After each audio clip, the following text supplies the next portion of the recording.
would like to tell us where the fuck we left off and what is going on here. Please.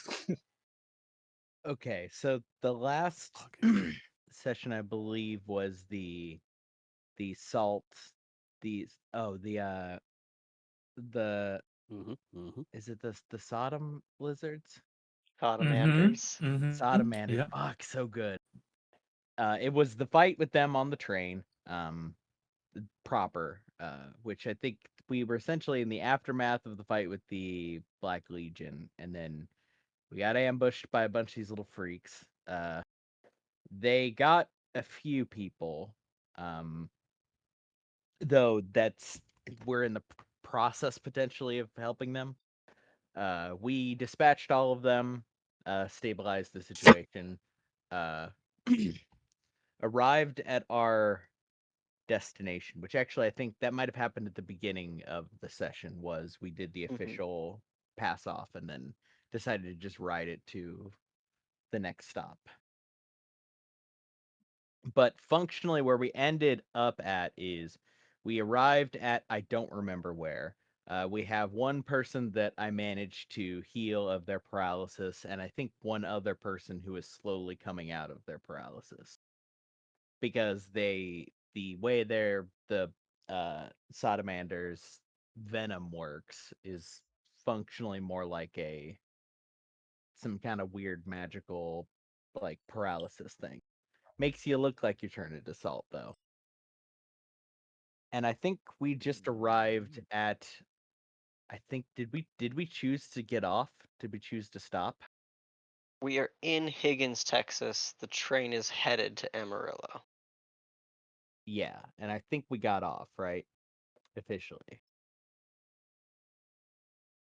Uh, I thought we the decided to continue on to Amarillo. Yeah, I think we was going to the bigger city. Okay. Cuz yeah, I think we still have the two people on the train. Everybody else got off if I and recall correctly. actually, I believe where we are. I believe you actually made it to Amarillo, right? Okay, And that's that why my memory is right, and mixed up that because I remember getting off and yeah. right, and that the people that were infected um and were paralyzed, um Friendly was able to reverse the paralysis in one of them, and it was during the ride to Amarillo that the other two, that paralytic naturally ran its course, and by the time you got to Amarillo, they had recovered as well. Give yourself an extra penny there, Cody.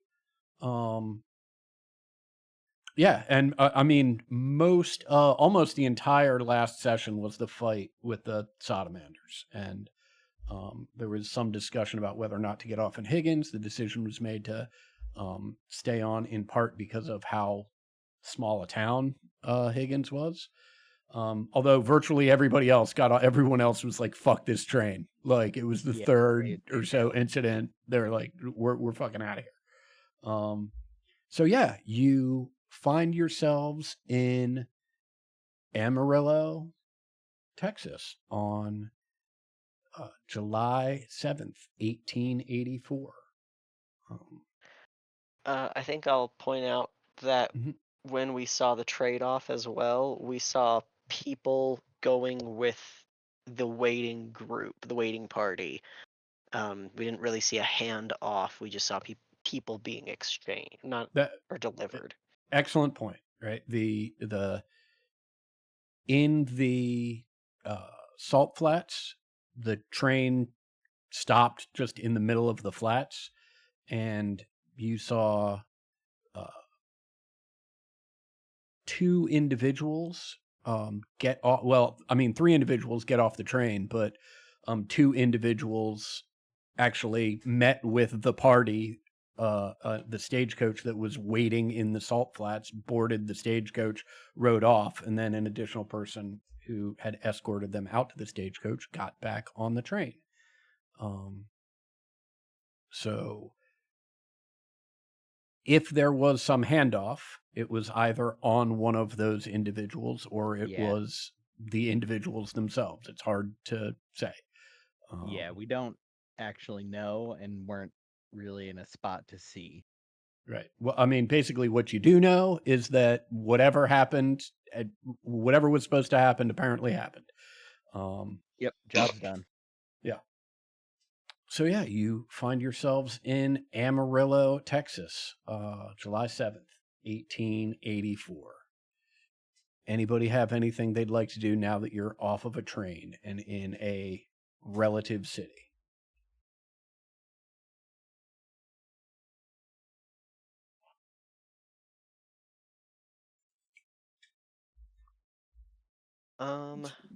I think I would be interested in. I mean, I guess how far away? Never mind. Mhm. I would like to go to a public house probably and ask some people around about local gang activity, kind of keeping an eye out for um uh the hellhounds, or maybe if there are other groups who would be interested parties in whatever things our benefactor may be dealing in. And I'm thinking of like constructs like Thomas potentially. Okay. Yeah. I can. Would it be cool if I joined you with that? Mm-hmm. Okay. Great. Who is headed out with Cornelius and Cain? Thomas is gonna head out with them, but I'm gonna break away to see if I can get a. I'm looking for, and I thought I wrote it down, and I'm pretty sure I'm remembering it correctly. I want to see if I can find a copy of, I believe it's the Tombstone Tattler. That I is think that's correct. what it was called. Yes. That is correct. Yeah, great. So you're gonna head off with them and then peel off at some point.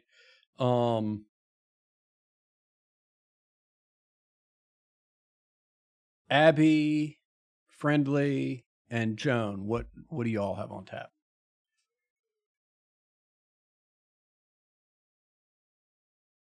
Kicking it at the train station, just roaming around killing time.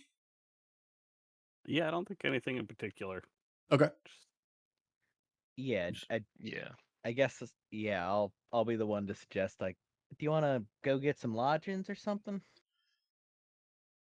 That's exactly what I was thinking. Sure, Great. sure. Excellent. So I'm clear. You three are just heading out, getting a place for everybody to stay for the night. Probably above a bar so Abby can blow off some steam. Okay. I don't say that, but that's what I'm looking for. Right. Well, in that case, it's probably the case that y'all are headed out together, since Cain and Cornelius plan on finding some public house to ask some questions. So you'll make sense that that would be the first place that y'all would look to see if there's also an inn associated with it. So we will resolve that first, and then we'll check in on Thomas and see what he gets up to. Great. Yeah, you find an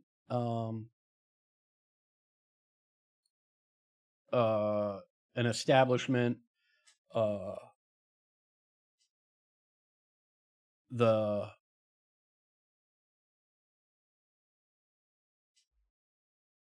inn is called the Happy Tumbleweed Tavern. It's, early evening, right? Candles, a little bit of gaslight, and a relatively hopping establishment. Somebody's in there playing at the piano, pretty boisterous. And you are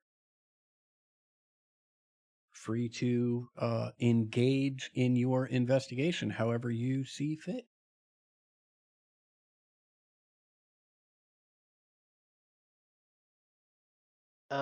I think I would probably go and look for an employee who is who looks more interested in making small talk than in working. All right.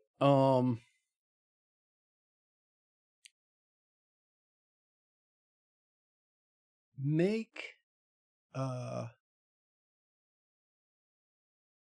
make a notice check for me. Mhm.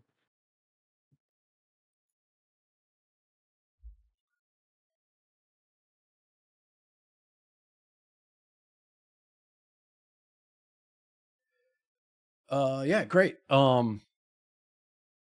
You see a young kid, maybe you'd guess maybe 16, sort of sandy blonde, curly hair, holding a mop, but not doing any mopping. He seems to be holding it as a prop as he's walking around, just trying to, as best you can tell, get engaged in some conversation with someone. Okay, yeah, I'll kind of wave him over and ask him, my friends and I are just passing through the area, and we are looking for both a place to stay and maybe some friendly advice about how to stay safe around places like here. You got a minute to help me out? Oh well, yeah, I'd be happy to help. I can't really do much about the rooms. You're going to need to talk to Felix about that. And he points to a desk that is relatively close to the front entrance. In terms of staying safe, well, just I don't know, keep your head down, stay out of trouble. Safe enough, I guess. And he glances over at Kane and the gun belt and says, "Man, it looks like y'all can take care of yourselves." Or not any particular faces or names we should be looking out for while we're passing through? Oh well, I wouldn't know nothing about that. I keep my head down. I'm a hard worker. And he holds up the mop, which is bone dry and has no bucket or like with him. Okay, yeah. I'll probably like kind of just casually continue having that conversation with people who appear more comfortable and local. But if I don't get anything beyond that, then that's my role. Um, I want to press that guy because I just want to know. I feel like he okay, has information that he's just not telling us. okay. Okay. Uh, what what what is your plan for pressing this guy? Honestly, the best method ever. I'm gonna pull out $1 bill. Okay, all right. Come on, man. Um, I know you know something. yeah. Make me a persuasion check, and we're gonna add 1 to it for that $1 bill that you are. You're so real. Let me see. Persuasion. Can I?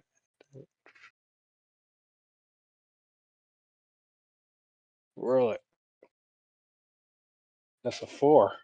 That is a 4. Um, yeah,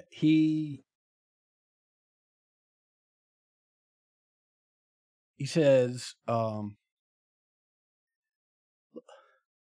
"Look, Mister, uh, we don't allow no trouble in here. But if you see like a big group of people traveling together, all heavily armed, I'd say best get to the other side of the road as quick as you can. You know what I mean?" Yeah, I get you, partner. When's the last time you seen them around here? Oh well, you know, I'd say every couple weeks we see a group that has me deciding it's probably best if I mop the back rooms. If you know what I Mm, mean. okay. Yeah, every couple of weeks. Take your hand off. So, how long has it been since? I'm sliding that $1 onto the table. Oh well, uh, look, I don't really know, Mister. Maybe a week or two. Maybe a week or two. Yeah, I mean, You're not lying to me now, all right? uh, make a notice check. Oh my God, notice. That's a 9. Right. He says, "Well, no, sir, I wouldn't lie to you." And you can tell he's terrified.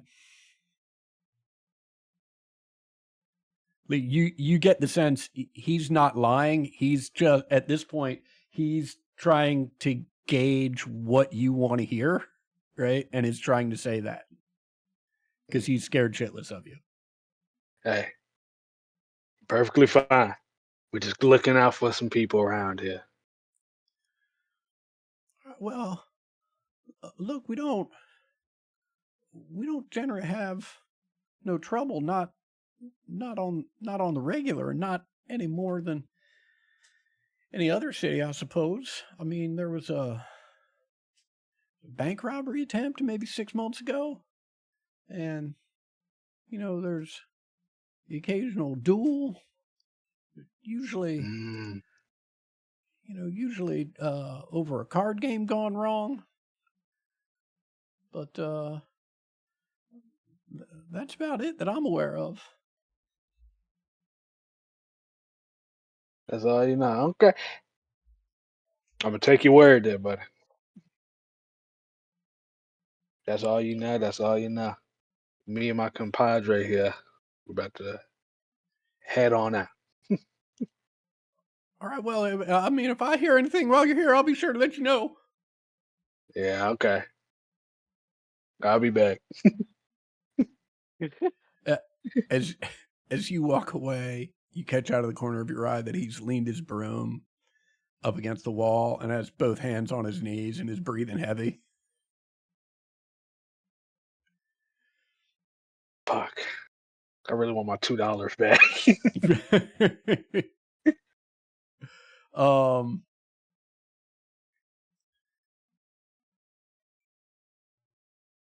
I'm curious, Cornelius, in your efforts to find out and get anybody else talking about this stuff, um, are you, how are you going about this? Are you, as you engage different people in conversation, are you using the Hellhound's name, or are you just asking for any sort of organized gang activity? I think probably starting. I don't think I am. Hmm. Generally, I don't think that I would be using the name because I do think that if I got heard saying it and we Mm-hmm. got like if someone were here, that'd be an issue. Mm-hmm. Um, so asking after like local groups, I guess, or groups that the locals are familiar with. Yeah, I mean, I think in that case, right, what you get is a smattering of stories. A couple people tell you about that bank robbery 6 months Mhm. ago. Couple civilians dead, one of the bank robbers dead, but they did get away with the money they stole from the bank. Other than that, it sort of echoes what the kid had said. Like, there's not pretty decent law in this town, it seems like, and so there haven't been either any long-standing gangs that use Amarillo or parts nearby as their base of operations. Mhm. Right. It's some of it's hard to tell. You hear it hard to tell what's true and what's hyperbole. There's some talk about Black Legion activity recently, or Black Legion sightings. None of them in Amarillo proper, but just people traveling to and from saying they've seen more of that. The bartender who said he's lived in Amarillo his whole life, he's early 30s, says town used to be a lot rougher, but things are pretty settled, at least by frontier city standards. Okay. Cool. Good.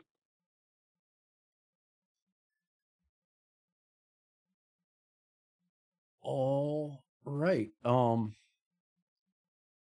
Thomas, have you been with people up to this point? Are you or have you already peeled off? No, I think I'm probably still with them. I think what I would be doing is I'll just ask people also in this we're in like a bar tavern thing. Yep. Saloon. I'll just inquire to see if anybody knows where I might procure a copy of the Tombstone Tattler. Yeah, I mean, I think the smattering, most people just sort of shrug and say don't have any idea. A couple people get excited, right, at the mention of the Tattler and talk about their favorite stories. One individual just keeps going on and on about the lengthy expose with the headline "I Married a Famite," and how it was the funniest thing he'd ever fucking read, but not very helpful. And then a couple people, including the same bartender that Max had spoken to, point out like, yeah, I don't think they have them on the regular, but your best shot is either going to be the post office or the telegraph office. Those are the most likely places. I nod and pause for a moment and reach into my pocket and slide a crisp $1 bill on the bar as I noticed that Kane did this and seemed to have a good effect or an effect on the bartender. Yeah. Are you sure you don't know nothing? The bartender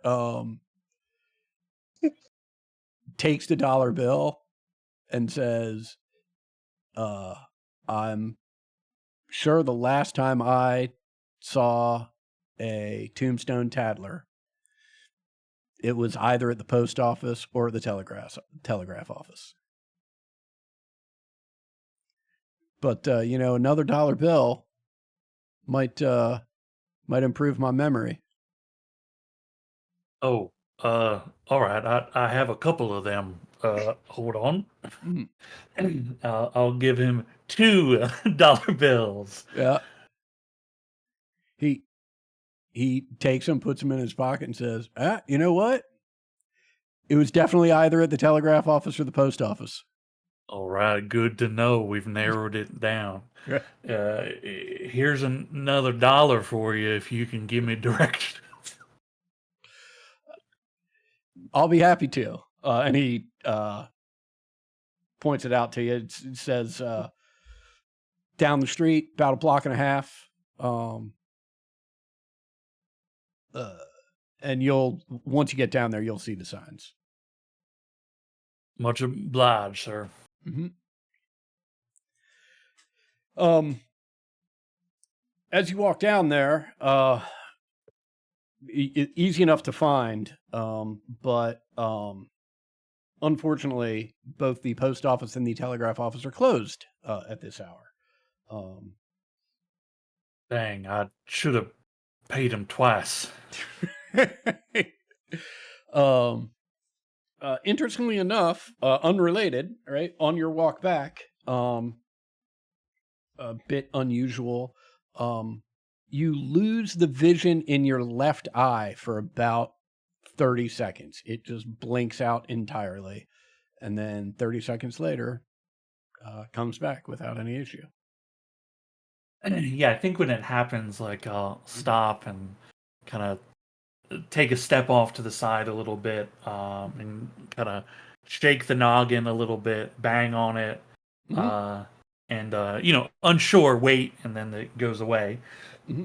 Just think to myself how strange. I'll have to have the doc take a look if it gets worse. But it seems like whatever it was resolved itself.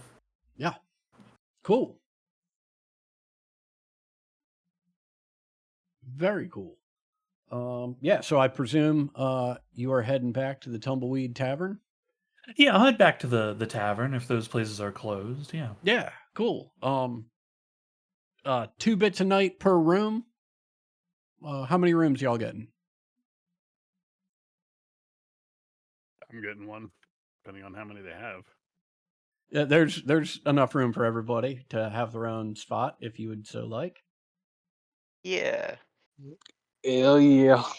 I'll splurge, get my own room. Yeah. All right. Mm-hmm.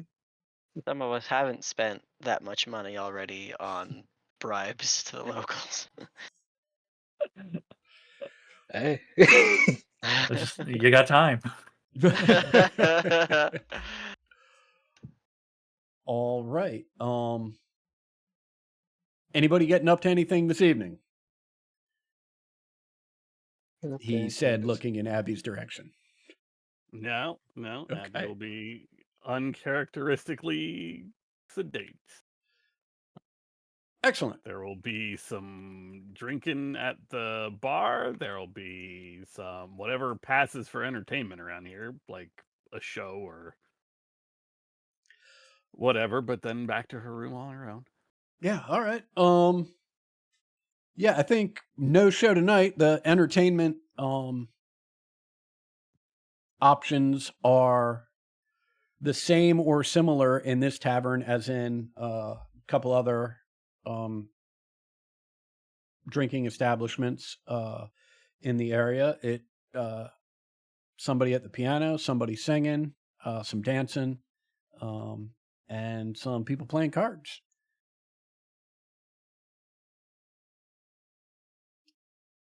I'd like to, Joan, you're here with us, right? Yes. I'd like to ask, Joan,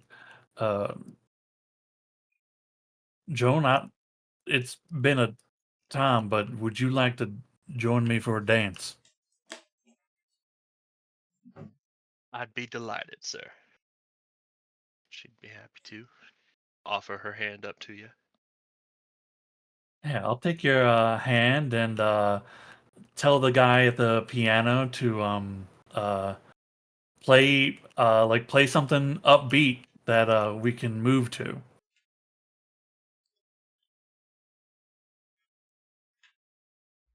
Yeah, he says, sure thing. This one's got a funky beat, and I can bug out to it. Speaking in tongues.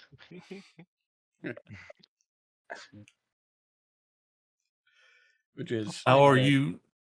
Oh, sorry. Go on. No, go no, ahead. it's just a sample from a Beastie Boys song. That's why Hell it occurred to me. Hell yeah.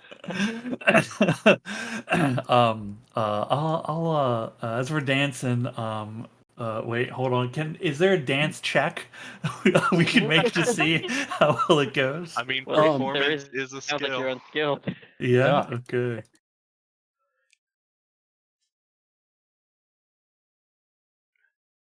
Oh, Joan is pretty good. Yeah. Okay. Why didn't that explode? It did. Oh, it didn't did. Yeah, Yeah. it did. I didn't realize you had a fatigue. Yeah. Oh, do I? I guess I should Oh, oh, We did get right yeah, off the there it plane is. after some shit. Is that something Um. that would have gone away yet, or Uh. I don't I know? don't believe so. Yeah, Well, let me double check that. I'll pull up the rule book right quick. Cool. Yeah. As you two take the dance floor, you see heads turn and a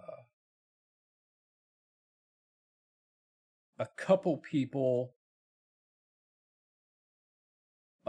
actually approach the floor from the edges of the room to watch you two. And you sense a little disappointment, right? When Thomas, your dance performance is not all that spectacular, right? And you actually hear someone say, I guess it would have been too much to ask to see a robot with quality dance moves." As I like kind of bump into Joan for the third time, Right. I'll say, Yeah. sorry, having trouble with one of my eyes. It's just bothering me. I guess you're in my blind spot. Is that something that's normal? Your eyes bothering you? Something you should have the doctor take a look at. No, it'll clear right up in a short bit. I'm positive of it. Well, it's mighty kind of you to ask me to dance. It's been quite some time since anyone's since we've had time for it, I guess. Um, Things have been moving fairly quickly, and I suppose I was just wondering how you were doing. a lot more brushes with death than I necessarily anticipated, but I'm doing quite all right.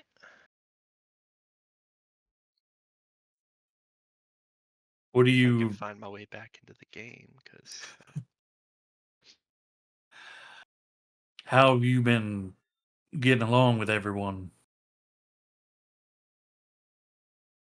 I think I've been getting along all right. I mean, I guess what comes to mind right away is that Kane and I don't quite see eye to eye, but uh, we're working together well enough, I suppose.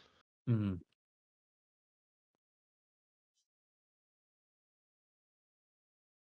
Kane can be Okay, a I bit. did look it up.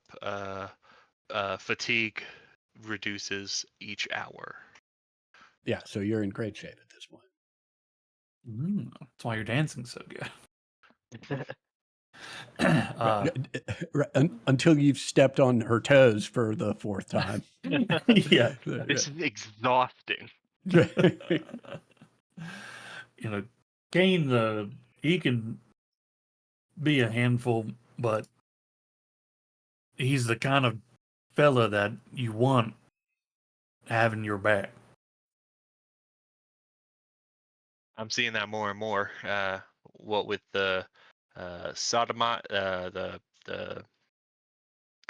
those creatures. I feel like we keep getting into these scuffles, and I'm just running around like a chicken with her head cut off. But it's good to have a gun. That it's a little bit more black and white, I suppose. Whenever it's monsters or undead, or that's a little easier to.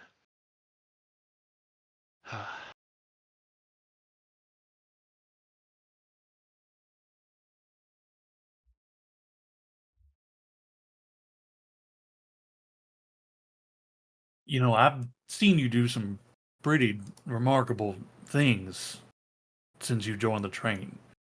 And not just with the rifle. You've had quite an effect on people, but you always did.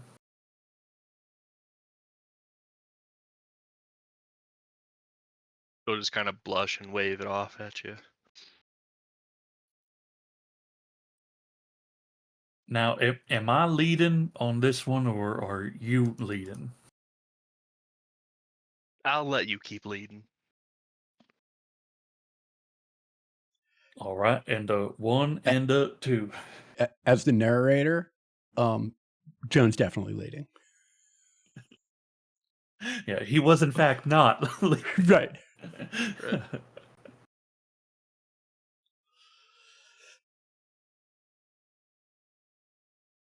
Excellent.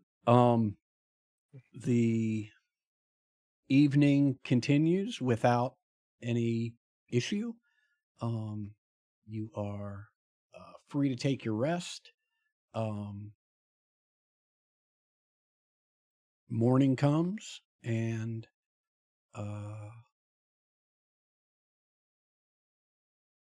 yeah, what is the plan for the day? I suppose like we'll meet up in the saloon, like main room, right? I'll tell everyone. I don't know what business anyone has in town, but I would like to see if the newspaper place is open. Maybe the post office even. I'm trying to get a hold of that paper Daniel liked. It's proven to be elusive. I'll be happy to join you in your search then, sir. We can add another pair of eyes to the. That would be wonderful. Hey, if y'all two are going out, y'all boys be careful out there, cause I heard every couple weeks, so a posse comes around, they can start some issue with you. Well, could it be perhaps that we're the posse this rotation? We ain't shooting anything yet, so we didn't cause any trouble, did we? Yet. You got me. I guess before everybody spreads out, what's our overall plan from here? Well, I guess we gotta be finding a way back to Sister Winter, right? Yeah, I thought we were just waiting for the train. Yeah. If everybody's waiting for the train, I wanted to go. Just make sure that our our hound friends are not around, so I was gonna be walking around looking for any smell of vinegar. Well, strong smell of vinegar.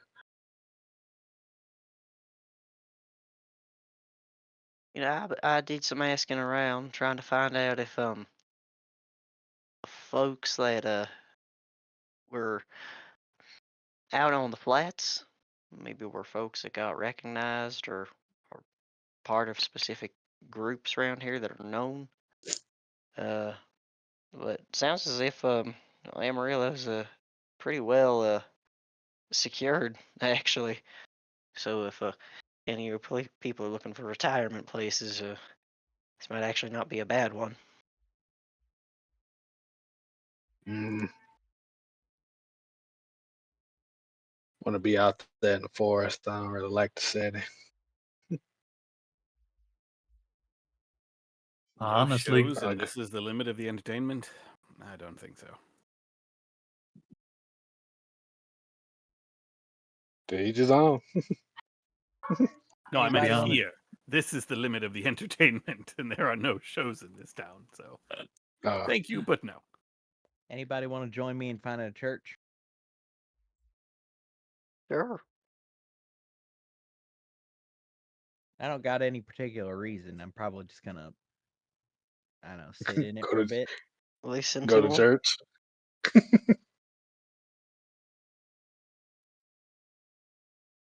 I think that's a big part of it is that you don't have to have a reason to seek out the church. Yeah, church is just church. They go take it.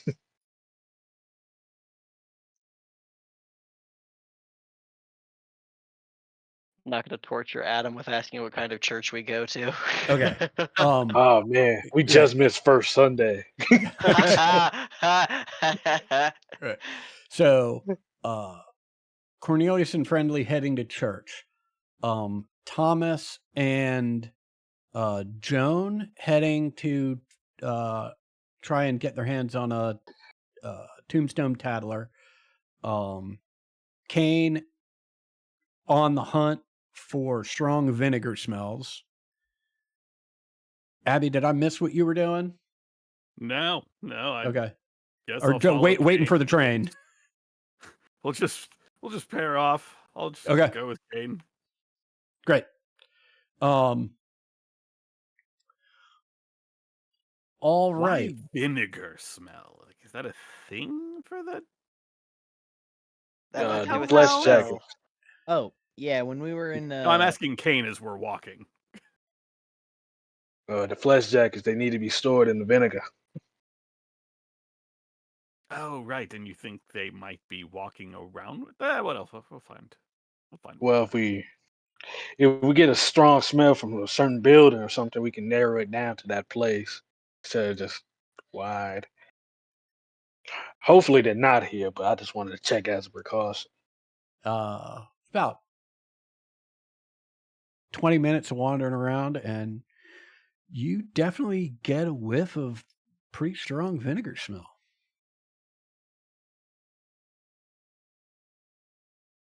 Oh fuck. What does the building look like? I didn't click nothing. My tab just turned into funny sudden sands. So Yeah. that's Awesome. uh Yeah, I don't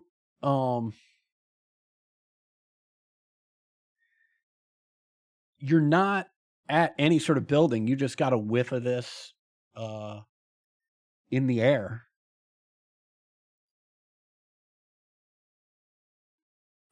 definitely something to hear.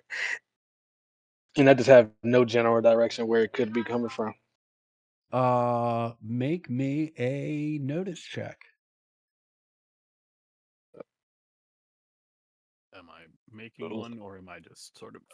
Yeah, I mean, I assuming? would assume that Kane would, well, that you smell it too. And so, assuming you are interested, you could also make one.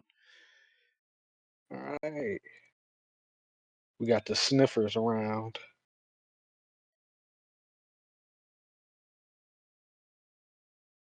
Sniffing crew. Yeah, hell yeah. It- Abby, you're, it's not that you've got any spectacular sense of smell, right? It's just that your time in a lab with various chemicals, right? You know how to differentiate between, like, your brain is just trained in that sort of way. And so you can just sort of pick it out and be like, oh, wait, it's coming from this direction. And sure enough, you head in that direction. The smell is getting stronger and stronger until you come upon sort of a open. I mean, it's really just an empty lot, but it's filled with various purveyors of various things, and you see a small stand with a big sign, sort of a canvas banner that reads Saul Simon's Pickle Emporium.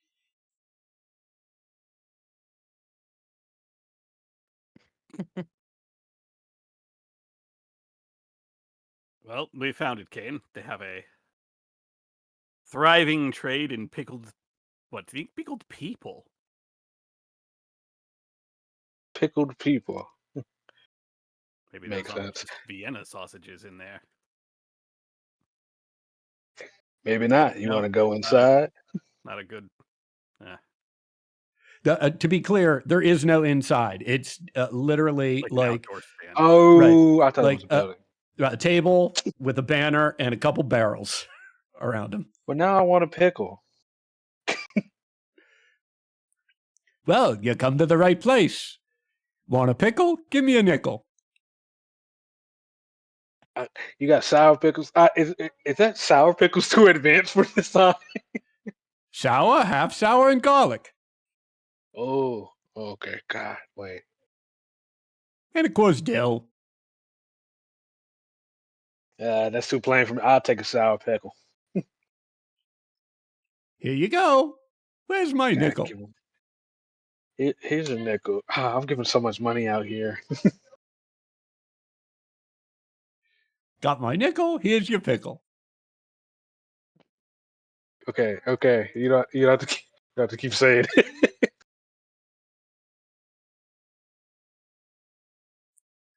Whatever you Well, say. Gives lots of people a tickle, though. I'm going to walk away now. Oh, don't be so fickle.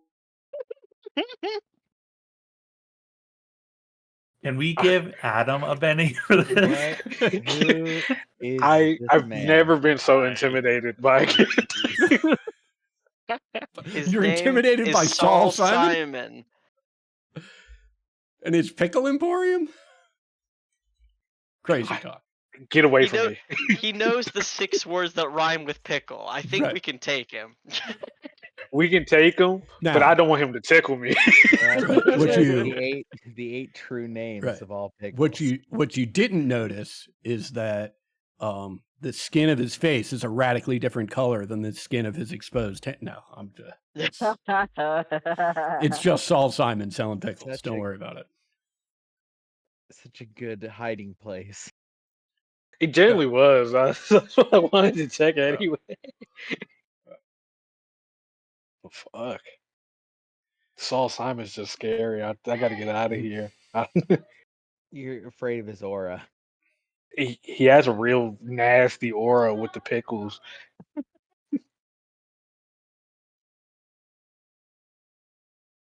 You want a bite? No, thank you. Really crunchy. They're good pickles. I just It's not that I have anything against pickles. We just had breakfast. never had a snack. Another big cry. I love pickles as like a snack. So I have nothing So, against pickles. as- I just simply yeah. filled up on breakfast. As Abby and Kane continue their walk around town, Kane just crunching away the whole time. And I will also point out now with no ability to gauge whether or not there's any vinegar smells because Kane's carrying a pickle. Damn, Right. Saul. Doing Yeah. a really good job covering up for the hellhounds out here. Yeah. Well, look, when he's revealed as the big bad of the flesh jacket situation, it's going to be a real twist for everybody. I would pay money for like a villain speech in that voice, like a big grand reveal in that voice. Noted. All right. So yeah, you all are wandering around town. Joan and Thomas, you strike out at the post office, and the employee there says, "Yeah, like we usually only get that in once a month or so, and it's a relatively small stack, and they're gone within the day. People love that bullshit." Hmm. He seems nonplussed by it. Similarly, at the telegraph office, they don't have any papers out, right? You inquire with the person working the desk there, and he says, "Well, truth be told, we don't stock newspapers here. I don't know who told you that. It is sort of against our business model. We're about people paying us to send news or information from place to place. And so just having a big old newspaper that might make that unnecessary, not really our thing, but it's your lucky day, friend." Pulls out a crumpled tumbleweed Tatler from his that was folded up and in his back pocket. The two headlines that you can see on the front are "The town that time forgot, where the dead bury themselves," and "Blood Wars Volume 7, Vampire versus Tumbleweed." Or I'm sorry, Vampire versus Tumblebleed. And he Well, just, I'll be very happy to take that off your hands. Thank you. yeah, and it just hands it over. He's like, "Yeah, oh yeah, I must have read this one 15, 20 times. I'm surprised the thing's still holding together." And it barely is. As am I. Well, thank you, sir. Mighty kind of you. Appreciate it. Sure, sure someday, somewhere down the road, you two do something kind for someone else looking for a simple favor. I think you're right about that. Have a friendly day. Hey, before we head on out, Mhm. your business is information. We're looking for a gang of sorts, I suppose. Joan, you remember what they're called? Maggie doesn't. The Hellhounds. Koala gang? Hellhounds. Something about a dog, hound. Hellhounds? That's the one. You send any messages about hellhounds recently?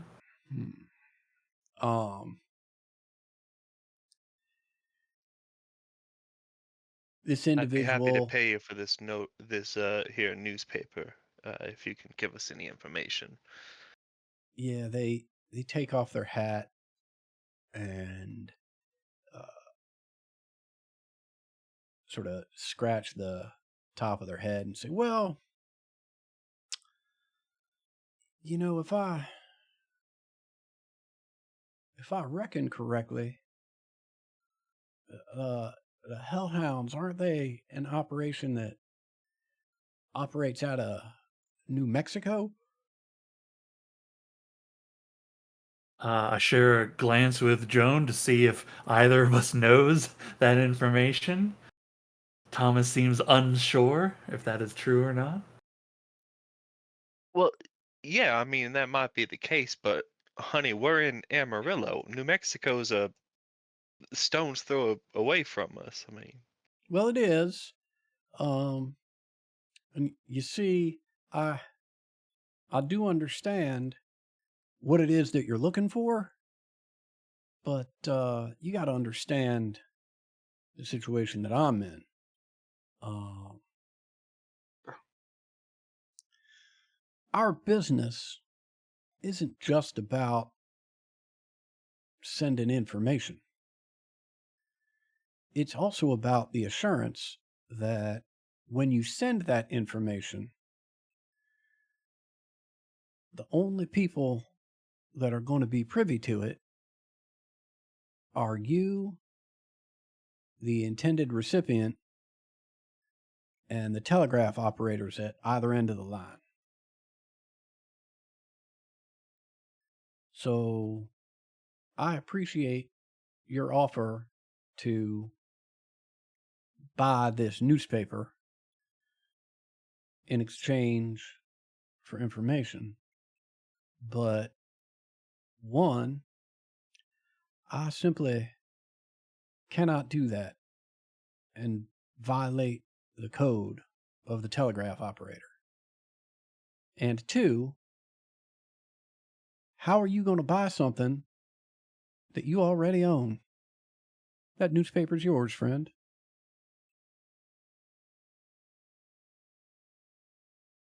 A man of integrity. Infallible. Well, thank you, sir. Certainly. Now, what I can tell you is if it is the same hellhounds that been primarily operating out of New Mexico, rumor has it that they've been recruiting. Seems that they've got some expansion in mind.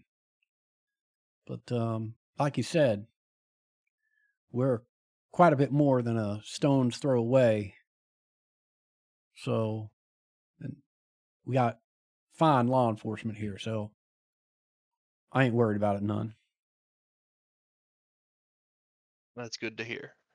Have they been doing recruiting here or in like Santa Fe? Well, I mean, I've heard whispers, right, of people passing through town saying that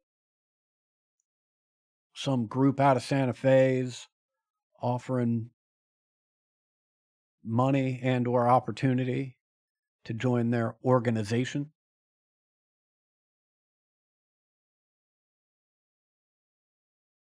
Anything more specific, I couldn't really say. I mean, I can tell you this much: I haven't been outside of Amarillo in years, and I've heard about it, right? So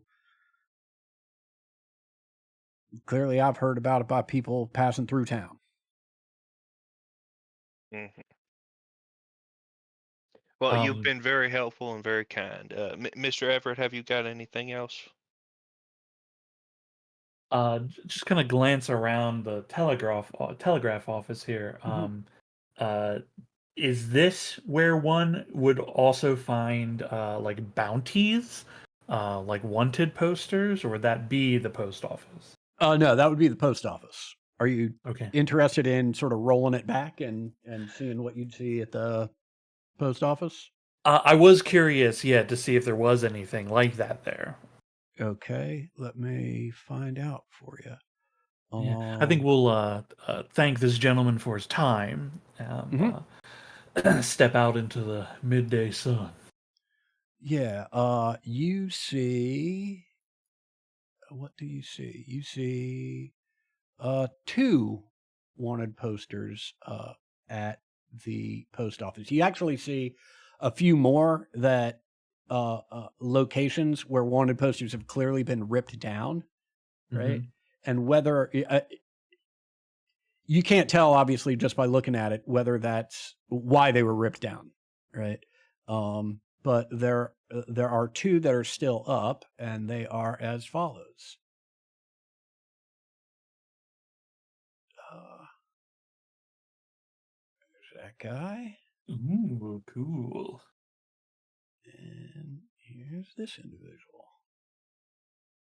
Ooh, the Lala Gang. Aren't we way far away from them? Remember, we came across this poster. Or is that the Hellhounds? No, because it would say the Hellhounds.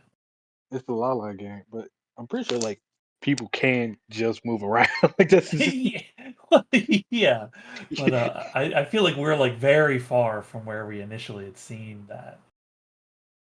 um, Hey, can I ask the post office guy like what the deal is with these two? This guy seems like, small potatoes, but Hmm. I'll inquire about the Lala gang and I cannot remember where we saw it. I feel like it was in that burnt down city. It was. That's exactly where it Yeah. was. Yeah. I just don't remember where that was or the name of it. But I'll I'm I'll pretty sure ask we the were in Kansas at the time. oof, I don't know. I'll ask the postmaster and say, "Hey, fella, I seen this poster ways away from here, a burnout town. Is this gang, the Lala gang, are they local here?" Um, uh, the woman working the post office looks over sort of both her shoulders and then leans in close to you and says, "Boy, I wish. Um, I'm surprised though. You ain't heard about the Lala gang? Well, I'm not from these parts. Well, the Lala gang's infamous. They've been knocking over banks and rich folk all over the Southwest, and I mean, they certainly do live high on the hog if the rumors are to be believed, but they also give most of that money away. Well, I mean, I I think they've been on the run, or not on the run quite so much, but been free as long as they have, because ain't nobody wants to turn in the Lala gang. What do you mean that they give the money away? You saying this Julia LaForge is a regular? Uh, Jesus Christ! Why is it Robin Hood. Robert? There, yeah. I was I gonna say It was Robin on my Hood. head like right before I started saying the sentence, and then Well, as far as I know, she don't wear no hood, but she sure is a good robber.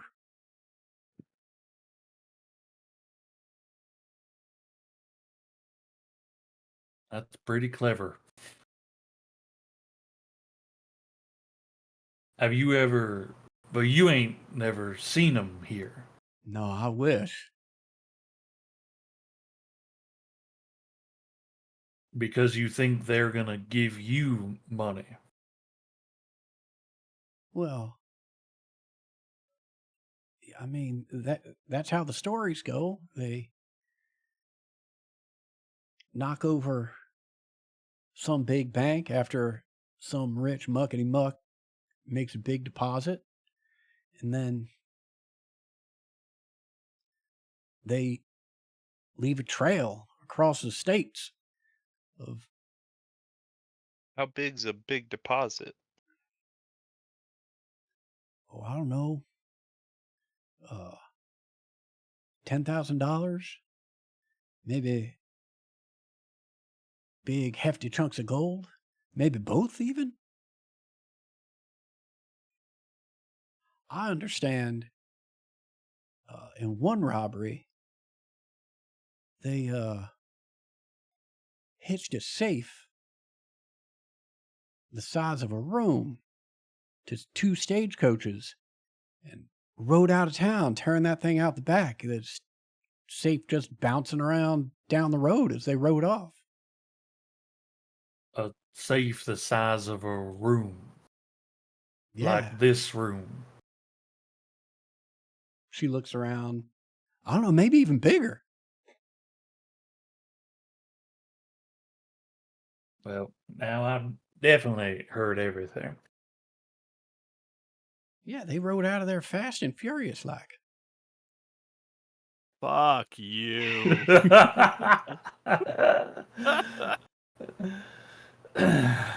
All right. You mind if I take this?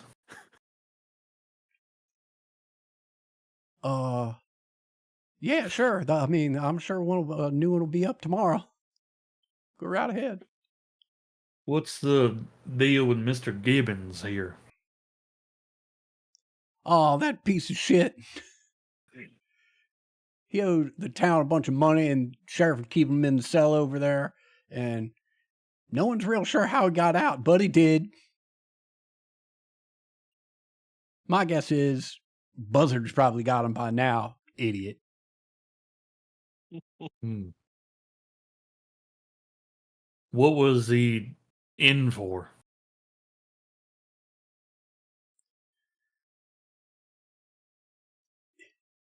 You heard of cattle rustling?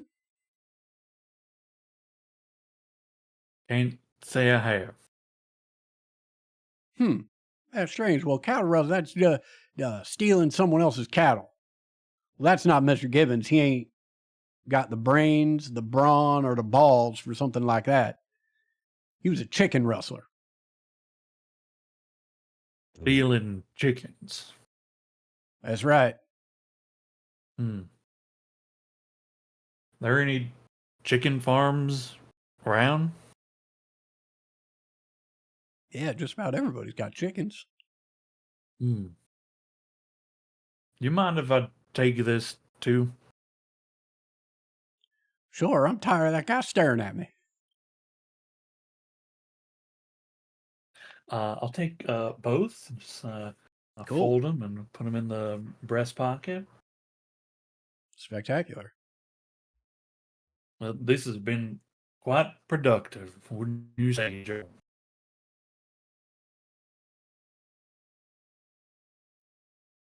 Kind of cut out, but I think you were talking to me. Yeah, definitely productive.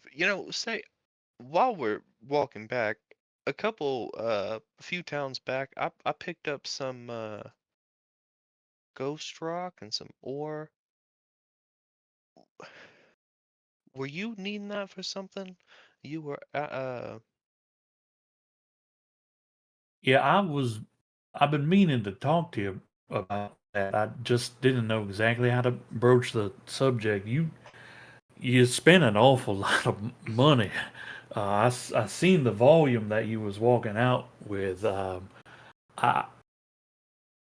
I must say I didn't expect you to make a purchase. As mostly just I was curious about having access if needed.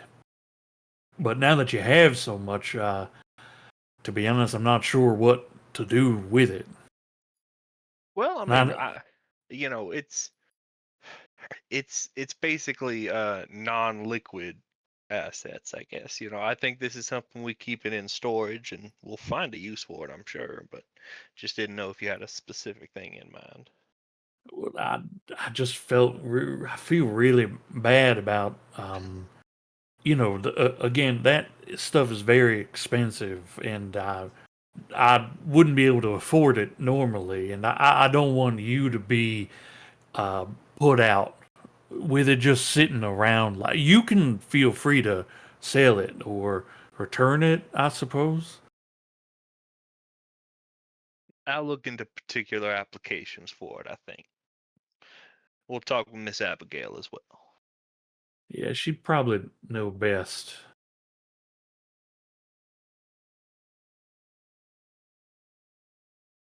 Hey, you smell vinegar?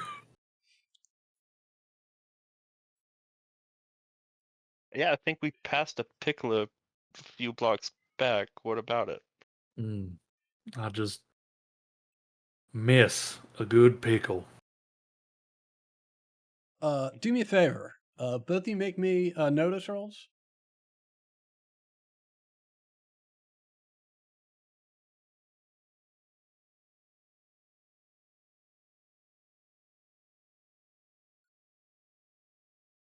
Mm-hmm. Ooh, Mm-hmm. critical Sounds about right. failure. Excellent. Yeah, you notice the smell of vinegar. You mentioned miss yourself a good pickle.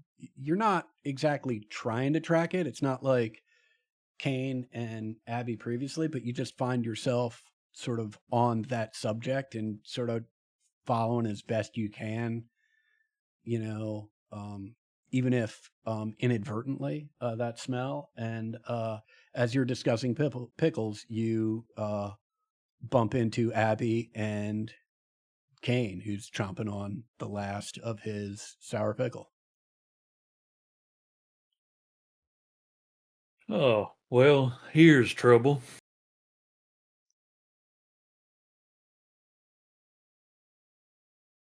I'm telling you, them boys up there in Chicago, they know what they're doing with a good old fashioned pickle, right? They had these hot ones out there. Perfect. Hmm. Thomas, Joan, how delightful to see you. How the two you making out? I got a pickle. We was just talking about a good pickle. Honestly, they're worth it. You gotta give them a nickel. Don't let him tickle you. That's a very strange sentiment. That's what I said, but that's beyond me. Well, I'll But have to besides that, pass on it, but how is it? the pickle will find us something. The pickle mostly. Oh, the pickle. It was all right. I give it like a 7. Hey, uh, we had some luck. I actually got a copy of the Tadler. Oh, excellent. It's apparently an old one, but I don't know that that'll make a difference for Daniel.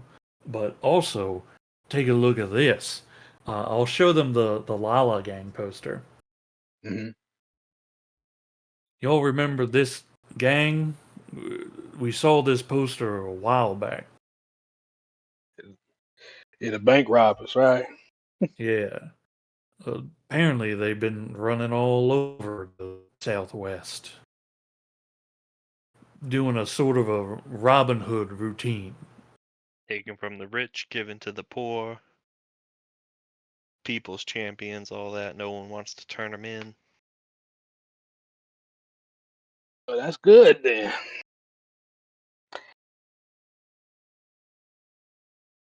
Just thought it was interesting that here we see them again.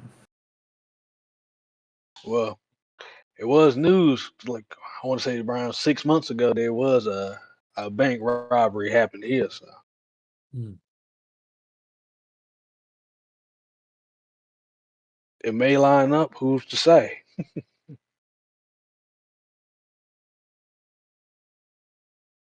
We also got some information about the Hellhounds But yeah, that they've been recruiting. Hmm. I wonder who they intend to make a move against. I don't suppose you recruit just to bolster your numbers without doing anything with them. Hmm. Telegram operator said that they heard people coming through town on their way to. Was it? Are we in Amarillo? Or they in Amarillo? We're in Amarillo. They're in Santa Fe. I've got to learn how to read a map better. But folk coming through town heading that way.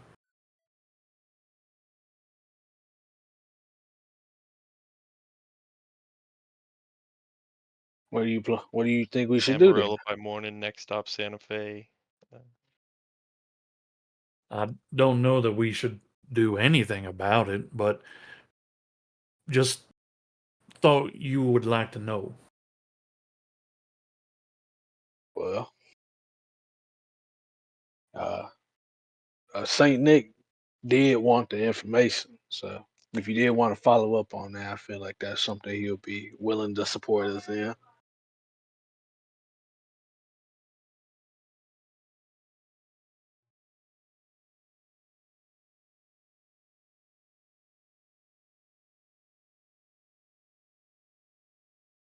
Well, you all have plans for the rest of the day?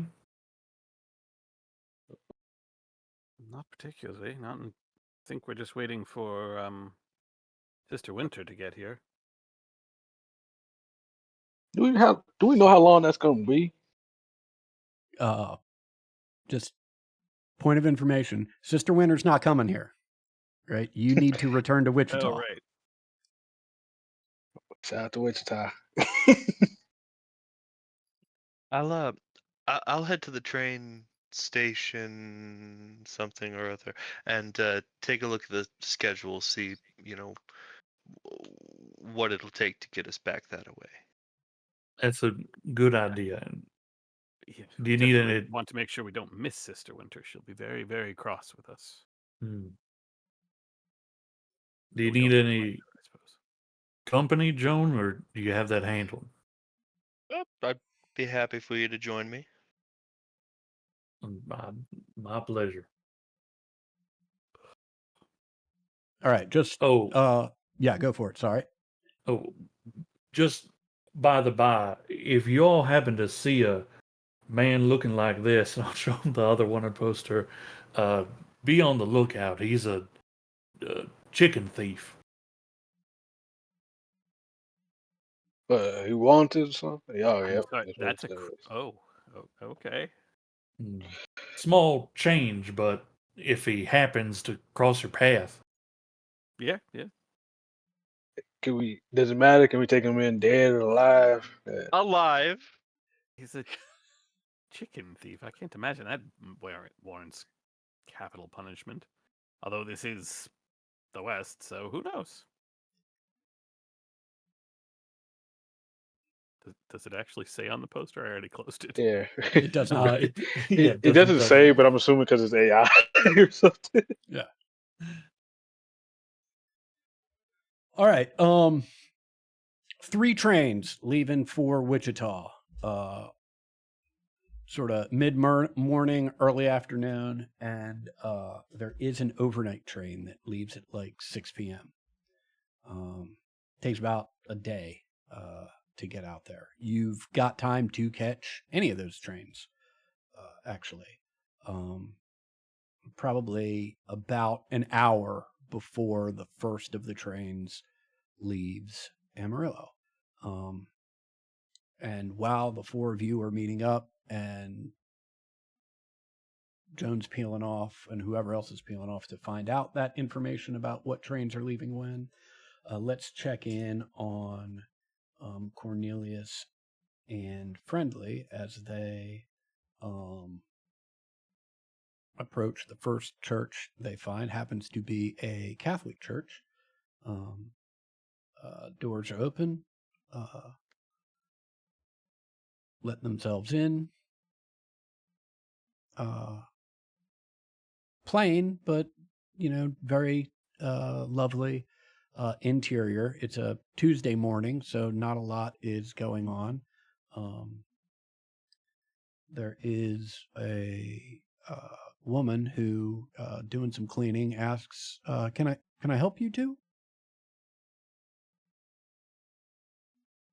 Oh, that's all right. Are we allowed to just sit in here for a spell, or I mean, do you need any help with anything?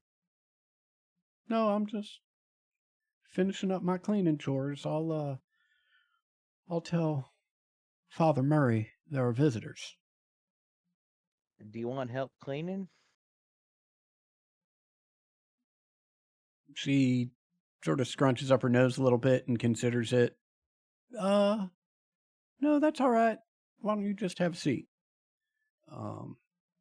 She goes back to doing some dusting. A big, round fella comes in. Hello, Father Murphy. Can I help you two? as he strides over. Name's friendly. I really just wanted this place so that I just had a holy place to sit and mind for a bit.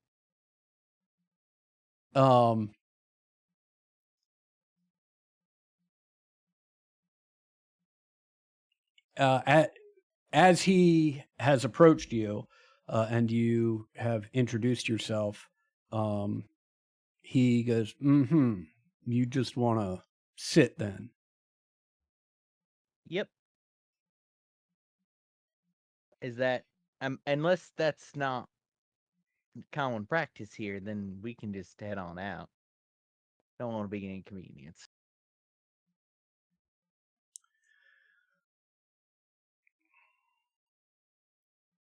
Look, friend, I don't want any trouble out of you. We got a nice congregation here. I don't need you poaching any of my congregants. So if you want to sit and reflect, be my guest. But if you want anything else, you can be on your way. What do you mean poaching?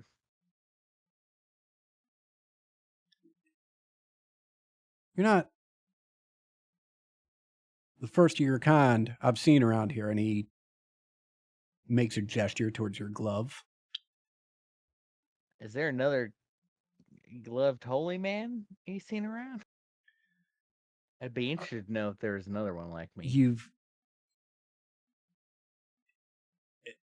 You've got to be kidding me. And he turns to you, Cornelius. Is he kidding me? Is this some sort of joke? I'm so sorry, Father. I might also be in the dark, unless this is something I have heard of, which I doubt. This is like a real thing that happens in churches a lot, actually. Well, Uh, at least at mine.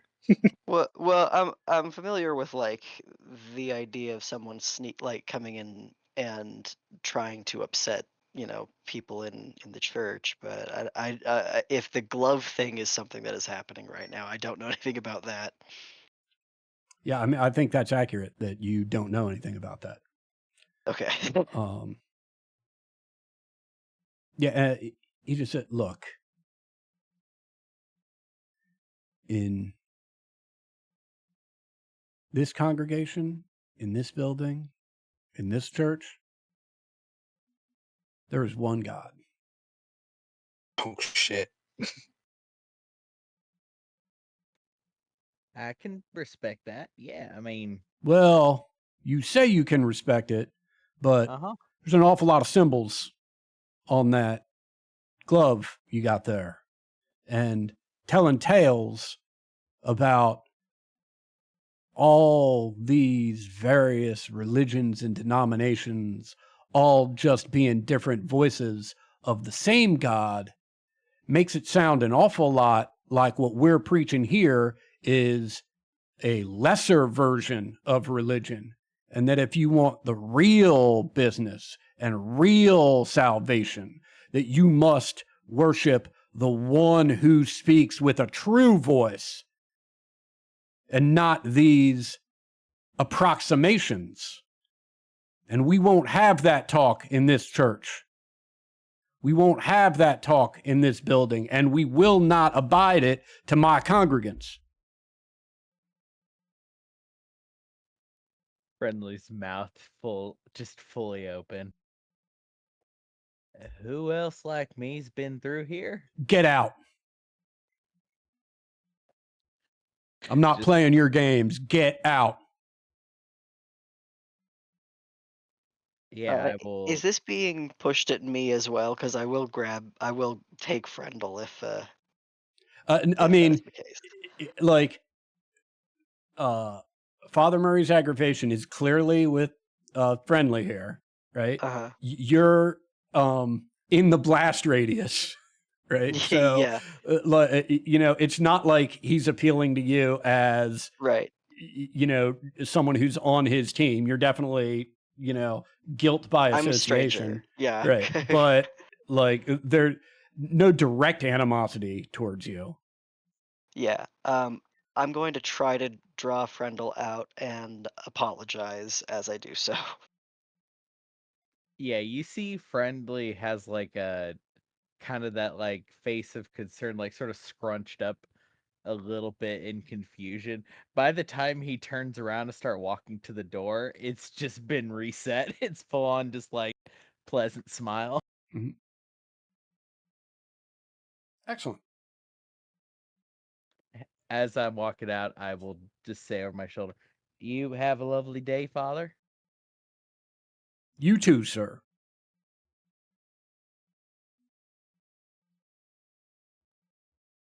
Well, if I'm being honest, that was dreadfully embarrassing. What? Why? Well, I understand for you, Mm-hmm. that this is maybe expected, um, but it has never been the case. I think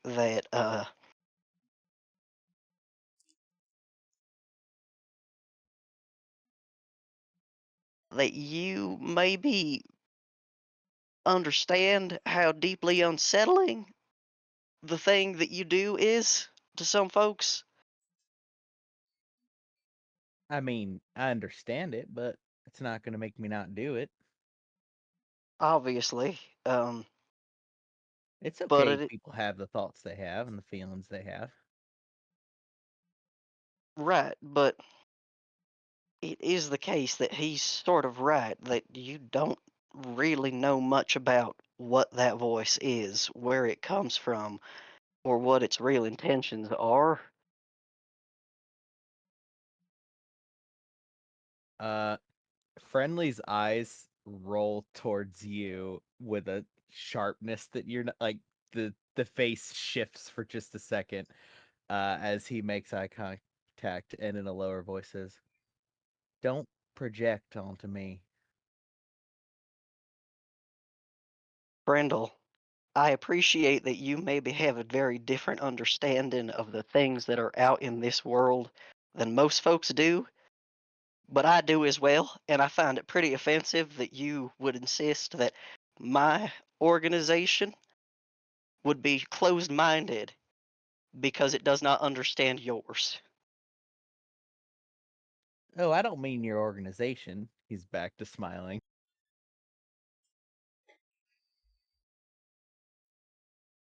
And also, I don't really Cornelius, have an organization. in your head, you hear, "Oh, we understand perfectly well, don't we, Master Cox?" The thing is that you know nearly as much about that, and he points to the glove, as that man does about his god. Mm-hmm. I reckon that's probably true. I've always maintained it's a little bit more impressive for him to be a man of the faith than it is for me to be a man of the faith. Not everybody just gets to do it, you know? Exactly. He's worried that folks who have these many voices are not precisely as you. And you don't know really what the intentions of the voice are. Am I wrong? Do you know? Uh, First off, we'll go back for a second. The fact that there are others like me who might have heard the same thing is exciting, frankly. That or maybe the word's getting around because I've been talking about it. That's also pretty exciting. Setting that aside, you say voice, and I call it a voice because that's the best way of like making it make sense to anyone. But it doesn't like talk to me. It's not that kind of. I don't hear anything from them. I'm not told anything by it. I got a feeling and I go with my feeling. And sometimes when I need to do good, I ask. So there is no communication of consequence Nope. or Well, use power that you are just taking from something somewhere and you don't know where or what or why. I mean, not taking anything. Also, you say no communication. I think probably me wanting to help someone and being able to help someone that's the communication in it. But you don't have anything in response other than your request being fulfilled. Is that right? Hmm. Yeah, I Right. So mean, sometimes I think I can you hear don't know what like the other side is. You don't know what is being asked of you in return. yeah, nothing's being asked of me other than Nothing having that to be you've paid. heard being asked of you. I mean, most I could think is maybe what's being asked of me is to do what I'm doing. I know I feel there's some feelings like don't don't be cruel and don't be there's some feelings like things I shouldn't do. But I don't got much feeling towards things I should do, but that might be cuz everything I should do I'm already doing.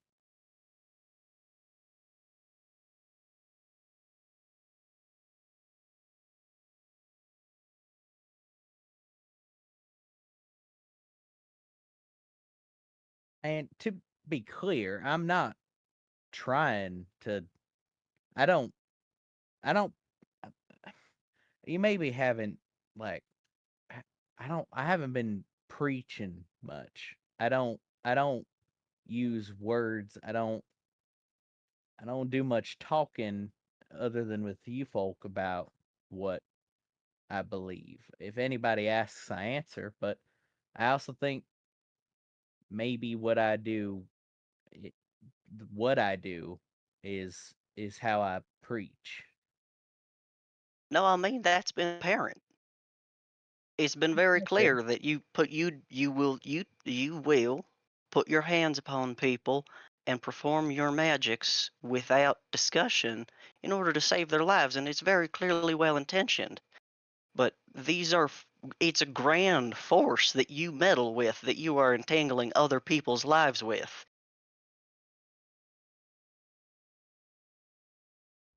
I know a little bit about how easy it can be to bring other people accidentally into very, very dangerous places, and I mean physically and otherwise. Yes, you do, Master Cox. And he and others, that preacher, uh, and you don't even know what's on the other end of that force. Have you ever asked Asked what? who's there? No. I Why would I need to? Because there are things that give and give and give and then come to collect. And they didn't tell you that they were going to do that. Or if they did, it may have been something you might not have understood. I've been as grateful to you and whatever force you manifest through you as nearly all of us have. But you really should ask questions.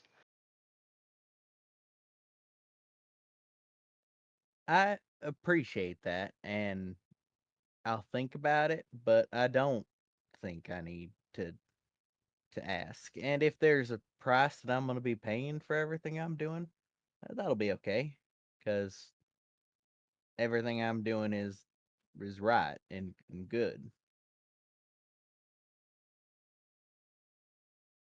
So if at the end of all this, I'm forced to go up in front of something, and they say, "Well, the bill's due, and now you're gonna have to pay for all that things you did there," then I'll pay it because But that's the point, right?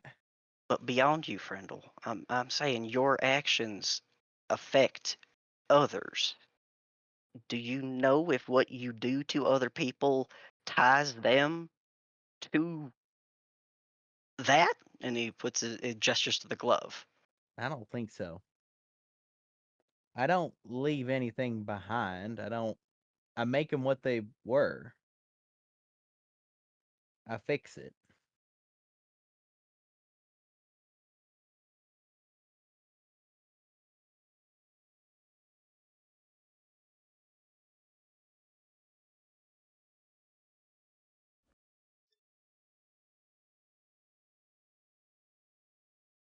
I think this is an excellent opportunity as Cornelius and Frendel continue their theological discussion for us to take our 15-minute break and Mhm. figure out what happens with the rest of our time in Amarillo when we return.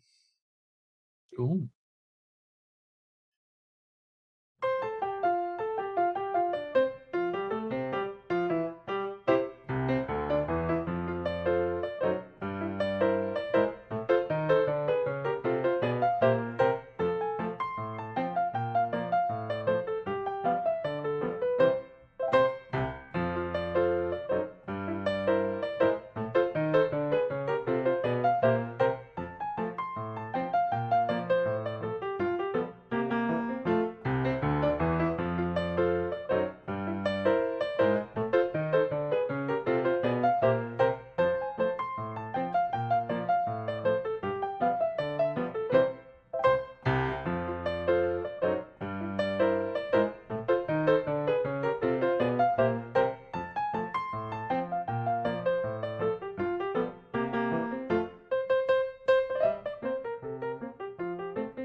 let's say, for the sake of expediency, that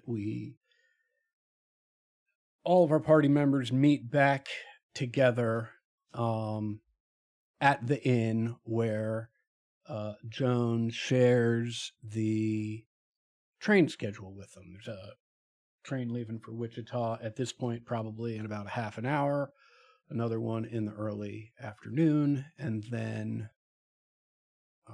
the evening train, which will ride through the night and arrive in Wichita in the morning. Any conversations that you all would like to have about anything that has gone on this morning, in addition to which, if any of these trains you want to take, or if you want to get some horses and just ride out at your leisure? I'll make sure to share, since we're all together, just the information that we had picked up from the um, it's not the telegraph office, about the hellhounds, and that they're recruiting nearby, that they are essentially like a town over. And I'll posit to the group, if we were going to do anything about it, we're close now. I think once we hop on that train, our opportunity to affect the outcome will be diminished.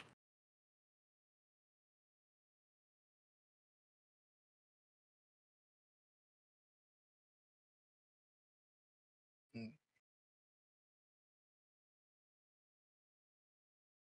I'm all for heading back. Well, heading to Santa Fe to go check it out. But All the way to Santa Fe. let's see. I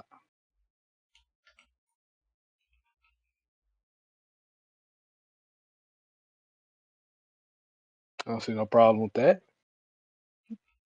Mm. Wait, We well, if they're recruiting in the area, that means there are some here. Well, people in town are talking about heading there, not that they're recruiting here. Maybe we run into one of them, but likely not.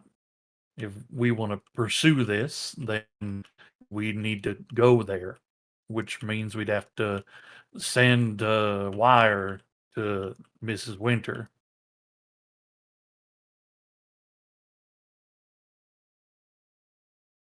About how long of a ride may it be to travel west out to Santa Fe? Is there any way that we can judge Uh, time?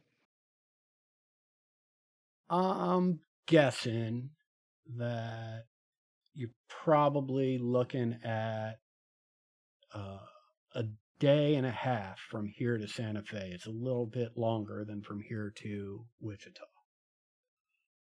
Okay. Mm.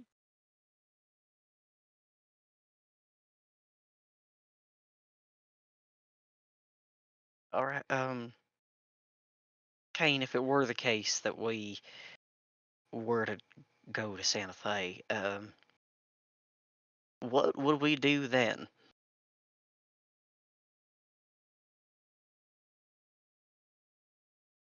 Honestly, I feel like we just at least learn something. Cause right now we have no idea. We be heading back to Wichita and still have no idea.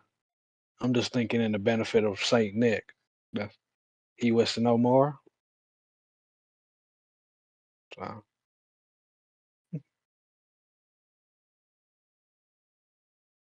He wants to know more.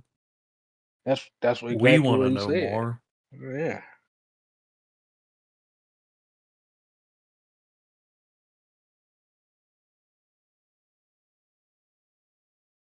These folks may be carting out so that they can learn dangerous rituals, along with any sort of other initiation they may be going through.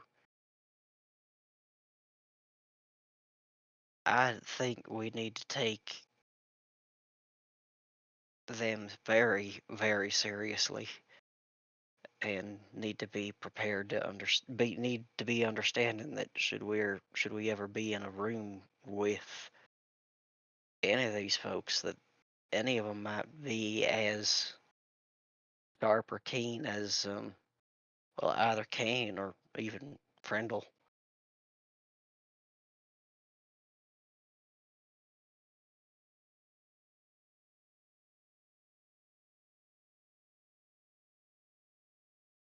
We could pose as recruits.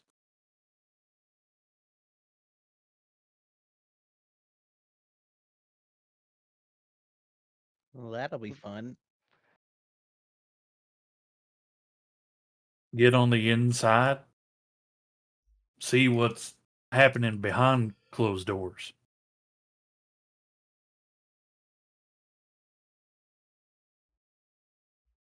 I do not I do not think that is a bad thought.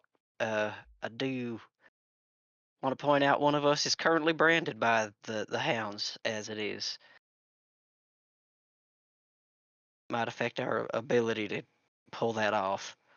Yeah. Yeah, y'all don't necessarily need me, as long as I'm in town. I could probably see if my daddy is home and taken up by somebody else. If it ain't, we could stay there.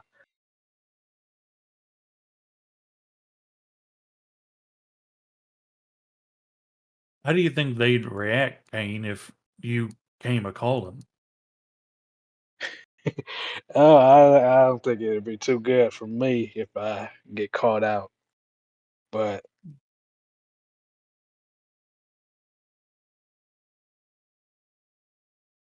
that's just how it's gonna have to be.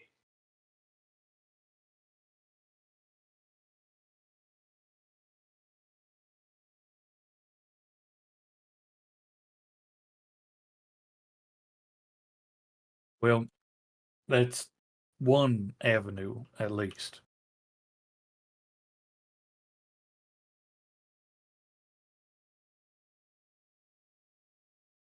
But the question is still good. We get there, and then what? If we go all that way without a plan in mind,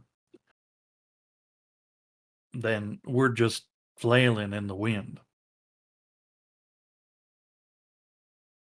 Well, Probably more like shooting in the wind, but I mean, we go there. Let's we're going with the plan that we some of you pretend to be new recruits. I know a couple of y'all can talk yourselves in and through some terrible situations. I, I have faith that you'll be able to learn something while being in there. Uh, what do you know about like their initiation or anything? uh, Most I know is it's really just being a underling until you eventually, have to prove yourself in some way, shape, or form by robbing or murdering somebody or just sticking somebody up. Right. So if we didn't want to do that, then that'd be okay. Well, can't be a good guy in the outlaw community, can you? Hmm. I kind of was. It, What you what do you do again, sir? Let me know. Just let everybody know what you used to do. well, you have to be more specific. Mostly petty theft. Right? Uh huh. Crime. Wait, Right. that does Uh, raise the question of what exactly are the Hellhounds going to think of seeing you again, Frendel? That's what I'm saying. Oh, I mean, maybe they won't oh, even know me. I didn't even have a beard. I I don't didn't know have a about beard. that. I didn't have a beard then. I didn't have the glove. I didn't wear a hat. Oh, disguised. I like it. I I got a lot mean, more creases and sun marks on my Okay, but face. say they did. Say they did. Eh. Kane was, a youth at the time, and I have every faith that they will know exactly what he looks like. And it's been some time. To be fair with them, I had way more time with them compared to Frendel. Shit, I met Frendel the same day everything damn near went down. So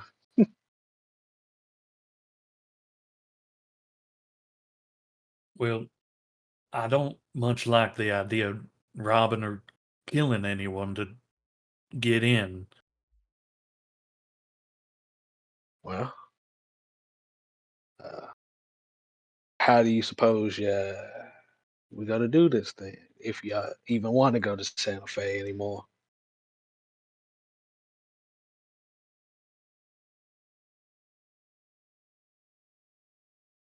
Or maybe, and I'm saying this just as a suggestion, right? We could be around Santa Fe, not necessarily inside of it, and see if we can catch him, and then ask him some questions. Or maybe even go to Albuquerque. That's not that far from Santa Fe compared to Amarillo.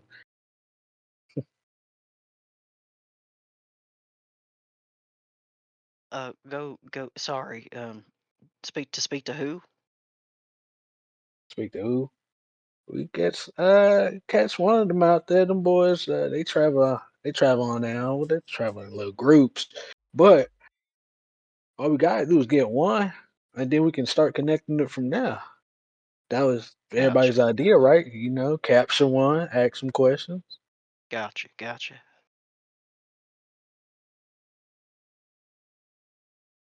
The more I think about this whole business,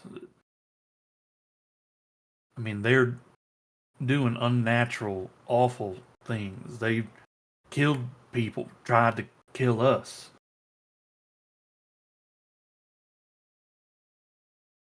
Maybe we shake down one or two of them, but how you gonna put fear into someone when the people they work for make skin jackets?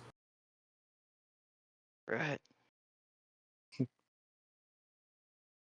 I know it ain't what Saint Nick asked for, but maybe we go in there and maybe we take care of the problem. I didn't say it. I'm just raising my hands up in the air. I, They're hurting people. it's a good idea. I completely agree with you. If you want to be scared to the people that skin people, you kill the people that skin people. I think maybe for some of them, it won't be about scaring them, it'll be about saving them. Yeah.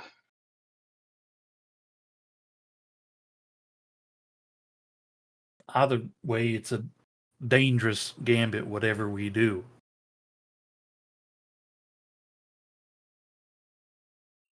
We have the opportunity to go back to Wichita and maybe have more time to get a better idea of what they're doing. If we can do something to thwart whatever they're doing by moving eastward, I think that'd be the right thing to do. But I don't. Not only do we not have enough information about what their intentions are, we certainly don't know how successful their recruiting has been. We have no idea about anything going on. Hell, Saint Nick don't even know. We could go back to Wichita, get back on the train, and ask. But then what happens if he doesn't know anything? Well, if they are pursuing us, then we'll eventually find one of them again, which means at that time we can discuss interrogatory intentions. But I don't think they're actually pursuing us for say. Uh, I feel like we just came across one of them. I agreed. I don't think they know who we are or that we are. See, I don't know. I keep thinking about the drop off and that it was just a couple of folks. And I keep thinking about the fact that so far, the one thing that we've seen that at least in two different instances now, the one thing that the hellhounds seem to be in need of is living bodies and willing bodies. But that was Nick's train. Right. So that would mean Nick is in on it. We don't know that he's not. We only have his word that he wants to know more about what we know about them. And that he hired uh both Kane and Frendel.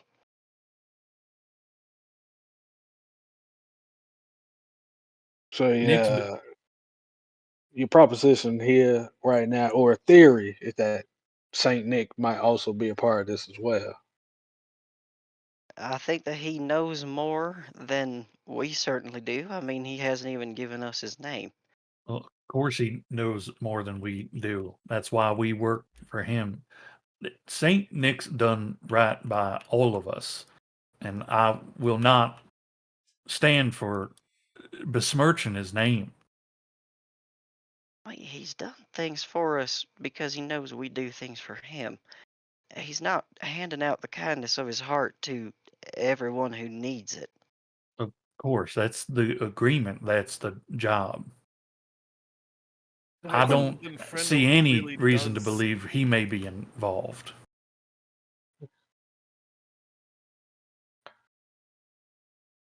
Did you say Abigail? I said other than Frendel, who actually does anything out of the kindness of their hearts purely? Almost no one. I don't see why for Nick that should be any more a mark against his character than it would be for the rest of us. No. And by going back to Wichita, all we're doing is getting further away. Who we go to talk to? We already did some research about it. But the further east we go out, I don't suppose a lot more people are going to know more about it. I think this is the opportunity for us to find out. I think Kane's got the right of it. We don't have to be involved. We can just let it be and see how things shake out. But we take time, they have time. How, how about we find a nice, what's the word, compromise here and go to Albuquerque. We're not going deep into the hornet's nest by doing that, but we'll still be close enough that we'll catch wind of something.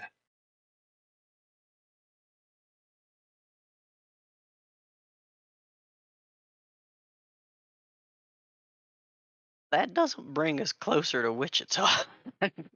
Well, no, I'm talking about going to New Mexico. I don't, Yeah, Wichita it's doesn't sound like a good idea, period. well, all right. So the two options are to return to Sister Winter or to go to New Mexico. And is everybody thinking that we should go to New Mexico right now? Going to Wichita is a day away, which would put going to Santa Fe 2 or 3 days away. So I don't see why we shouldn't go to Wichita first and speak with Sister Winter, let her know that we want to follow up this other lead, and then catch a ride to Santa Fe from there. Potentially, we ask Nick too. If I remember correctly, Mr. Nick gave us express like permission to follow suit about this whole hellhound thing. Uh, Right, but but we can can't send a hurt to. wire to Mrs. Winter, can't we?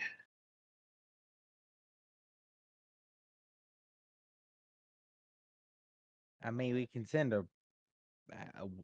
send word, I guess, but We've spoken to Nick already once about the Hellhounds. what do we think we'll really get by going to Wichita?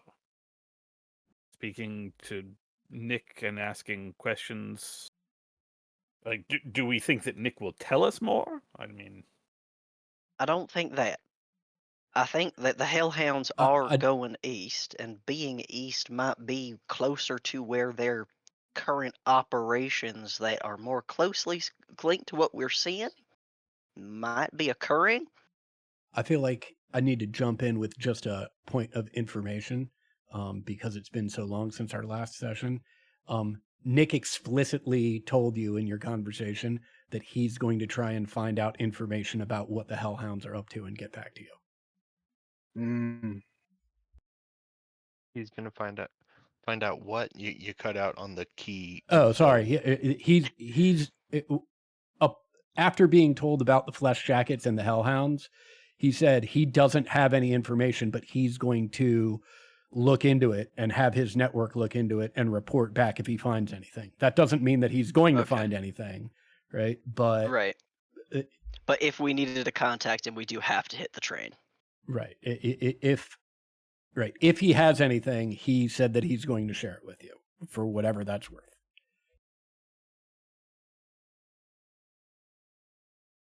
And how are you gun folks doing on bullets and such? let's see. I I, have a I, hefty supply that is with my things on the train in Wichita.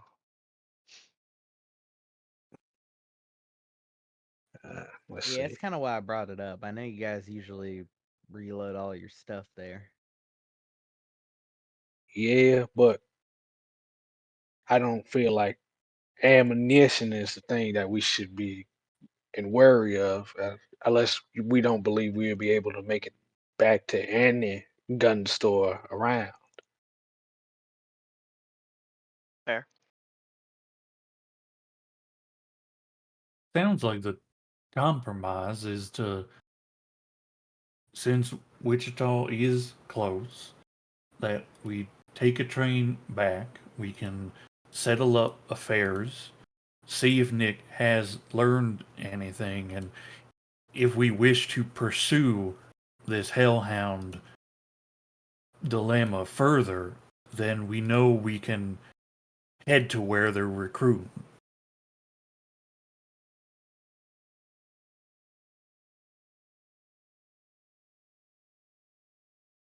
I'm for taking the evening train. Adam, earlier you said pretty much everyone had disembarked from the train we had been on. Had that included the other hired guards? No, the rest of the hired guards stayed on until Amarillo and then have since dispersed. Okay. I mean, there's probably some still in town. It's not like they all immediately hightailed it. There's probably some still around if you want to have a conversation with any of them. Yeah, yeah. I'm gonna present that maybe to put my own mind at ease, and I'll try to find one of the folks that we were riding with and ask if he knew anything about the cargo. Yeah, you Sure. find the individual who was one of the individuals who was responsible for the set of cars behind yours. The one who got shot, actually, you find him at the doctor's, still Oh, being tended to. Um, and he's like, I mean, I don't know what information you've got, but I presume we're probably working with a similar set. Uh, I know Boss Man had something he wanted delivered. We saw those two individuals get off in the salt flats and meet that carriage.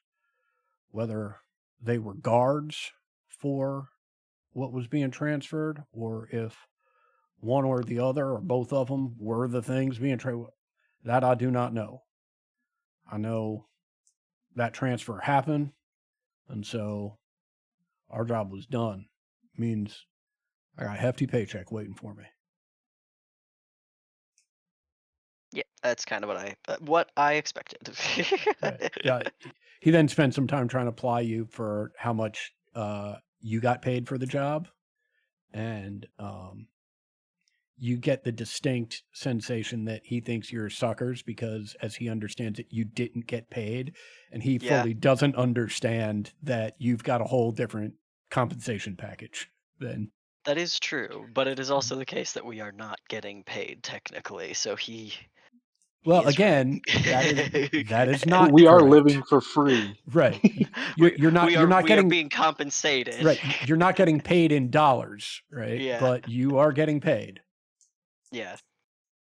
And some of us are getting laid. Hey-o. Hey. Not many of them. Snapping my fingers. Had sex one time. Yep. Right. So in other words, what Kane is saying is he's having infinitely more sex than he was having prior to employment. Yes. I put the Mac down.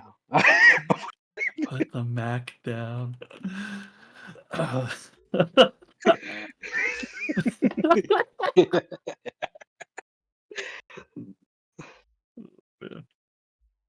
I think the evening train is a smart idea. We're not rushing into anything, which is good.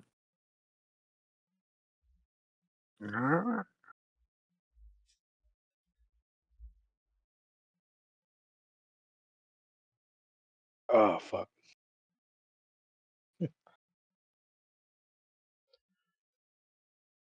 All When the right. hell does the evening train leave, by the way? We'll call it 30 minutes, I believe. right. In Well, about 5 shit. yeah. I mean, the evening train leaves in about 7 hours, right? You spent the morning running around. It's like 11 a.m. right now. The morning train leaves at 11:30 a.m. There's an afternoon train that leaves at like 2:30 p.m. and then the evening train leaves at like 6:30 p.m. Plenty of time to see what offers this town has. Then we'll get some sleeper cars and ride overnight and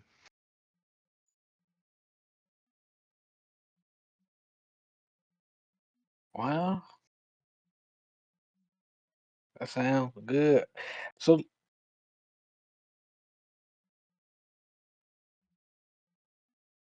anybody got anything planned for today? Like I ain't got shit to do here. This place seems all right. Ooh, where's that? Who's that guy that we're looking for? Mr. Gibbons. The chicken man. Hopefully he's around. Oh, We could make a cool $50. $50 is a lot of money. It That's ain't nothing. I don't think that's $50 each, right? That could be No. I right. don't think so. Yeah. No. So $50 split 6 ways. We're not even looking at $10 a piece. You're That- barely looking at $8 a piece. That's a cool $8. I'd kill a man for $8. What? That's disturbing, but I believe it. That's a good Also, amount of money. You can live off that. I gave $5 to the bartender earlier today. I could actually Fuck. use $8.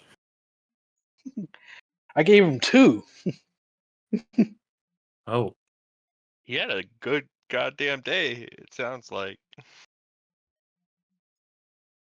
Did he? well, he had a friendly disposition. Oh, all right. So you're just giving out your walking around money. That's fine. You need $1, Courtney? No, I mean, I need $1. I'm doing all right. Oh, I'm all gonna be right. honest. Kane, here you are. I'm worrying about every Thank you. dollar is the thing I miss the least about my old profession. It's exhausting taking to people's think that money. much about money.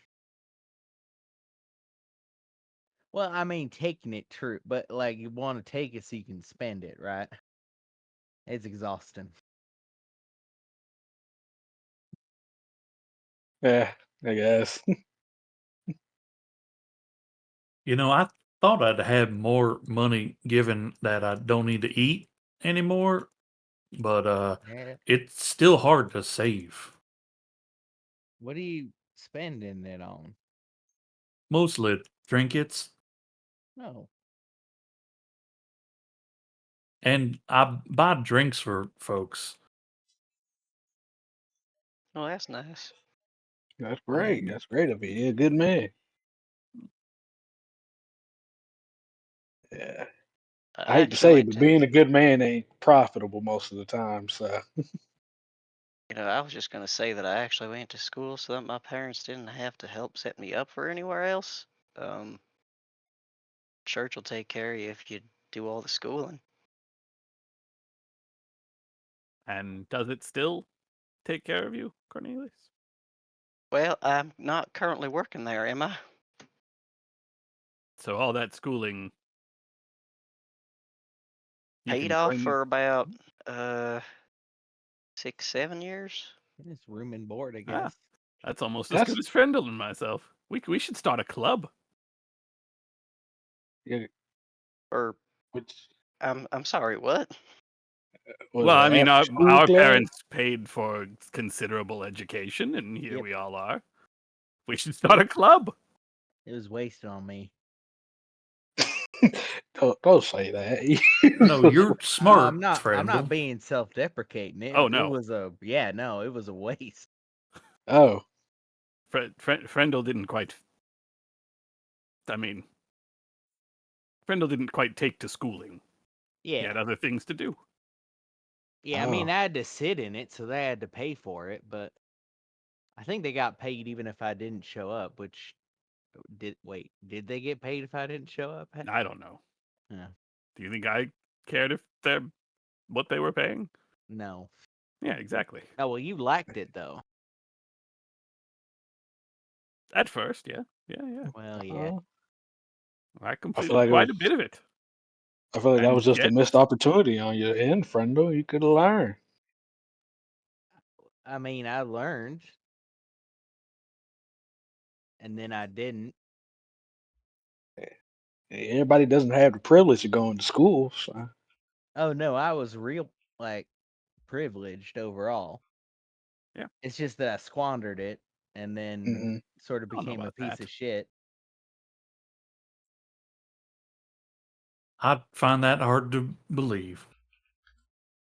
What, that I was a piece of shit or that I squandered it? I suppose both. I hook a thumb at Abby. She can attest. I will attest that you squandered it. No, wait, no. I won't attest that you squandered I it. Wait got a you minute, there. hold on. Wait, what am I supposed to be backing you up on? Both. Both what? Say them again? Uh, hold a finger. Piece of shit and squandered my education. I will pull my ghost steel knife and put it up to Frendel. You talk shit Whoa. about my brother again, and I will kill you. Oh wait, get it? Oh wait, Because you're this is my a conundrum. I like take a step like forward closer to the knife and just smile. Uh-huh. All right, this has gotten weird. Goodbye. What? Well, you know what? You're not welcome in the club anymore, Cornelius. You don't want to be in the wasted education club? I Yeah, wait, like my school. that's the name of Yes, but the it's club. not a question of whether we liked it or not. I enjoyed school. Yeah. I went to school all the way through medical school. Oh shit. I mean, I guess you use yours for injecting people with stuff and Yes, but our shaking up. parents expected that I would take over the family practice, and well, Well, she just laughs. Well, how was school? Who are you asking? I'm asking Everybody, the people that went to everybody just school. turns to look at Kane like, yeah. I need to know. I never officially went to a school before. Oh, ours was like a lot of private tutoring. My governess was terrible. My instructors got a little frustrated with me. I asked a lot of That's questions. I did extensive extra work, which is probably a little disturbing when you're talking about vivisecting bodies or testing medications, that sort of thing. But frankly, I'm better than all of them, so whatever.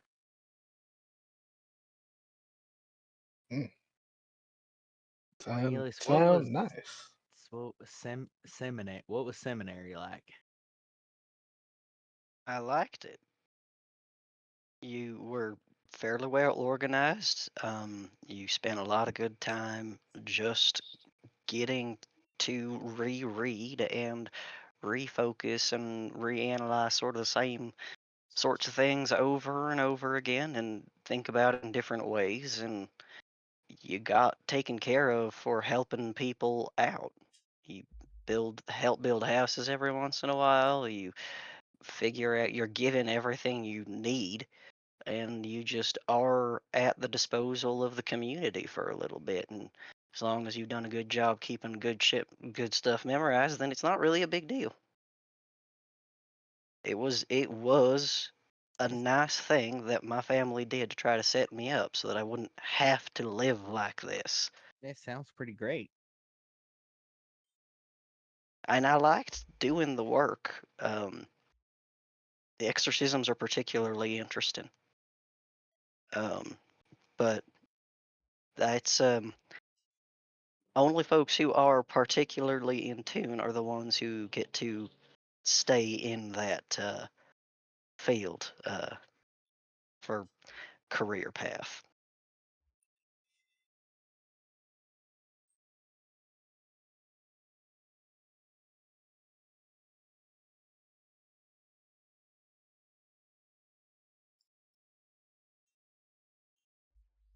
At a well, later time, I'm gonna ask you everything about those exorcisms because that sounds really interesting.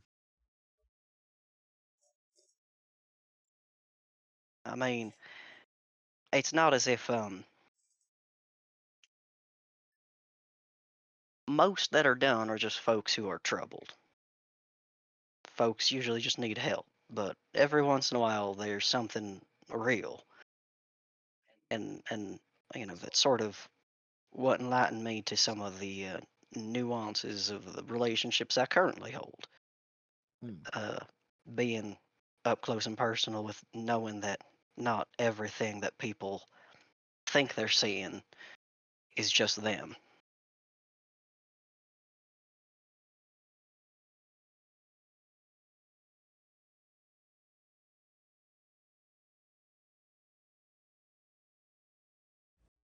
well, we've got time to kill before we catch the train.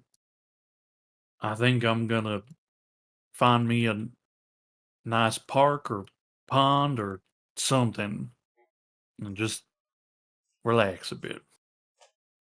I will absolutely join you. That sounds lovely. Do you mind if I? Well, I'll be humming, but you won't hear it after a bit. I don't mind at all. Excellent. We know what Friendly and Thomas are going to do until the evening train. How about the rest of you? Yeah, I'm also going to go to the park. Okay. That I genuinely wanted to know the answer to that question about if the wanted poster said if they needed him dead or alive. Looks like that part was torn off or something. Oh, that's Alive is cool. scratched out. Yeah, this is not the case. The actual case is that it just doesn't say, which in this world means you only get the money if you get them alive. Like if the reward is also available, if they're dead, it would explicitly say so. The assumption is that they're needed alive. That is true. Okay. That is why Right. the dead or alive exists, because otherwise Right. it's assumed it's the other way. However, the actual thing is that you're supposed to be bounty hunting, not murdering. however, Well, I am bounty hunter. I do very much like the idea that at one point it actually said explicitly a reward for being captured alive only. And then the person who owned the chickens in question came in and ripped that Yeah. part off of the wanted poster. Ripped it off, yeah. Yeah. I was trying to find, I was like, where's the joke where the chickens write that they want him dead? I was like, how do we Yes. get to Yeah, that part? it turns out it's a Far Side wanted poster. yeah, exactly. Amazing. All right. Anybody not going to the park? Anybody have something else they're doing to kill time? Yep. Okay. I don't know what yet, but yep. Okay. You could run up the hotel tab again if you wanted to. I might just go get into the card game. Okay. Excellent. Probably not. I have 0 skill in gambling. Well, you'll get into it. You'll just If you will, I will. This is pure pressure. This is pure pressure right now. Actually, y'all should. yeah, there's Yeah. the inertia of you have one other friend making the bad decision with you. Because if I don't go do this, I will be going to look for this guy, and if he pisses me off, I will shoot him. Little chicken chaser. Fucking go. Don't worry, guys. I know one hand in poker. I need to play more Balatro. To get to know all the hands. Yeah, it's true. I think Cade currently knows as much about poker as I do. Yep. I know the Royal Flush. That's what it's called. See, it doesn't matter. I don't have to really gamble in this game. I can just play the dice. It's still gambling. Okay. So 4 of you are going to the park, and Kane and Abby are going to gamble. Is that accurate? Yep. Yep. Okay. Yeah, Have sounds fun.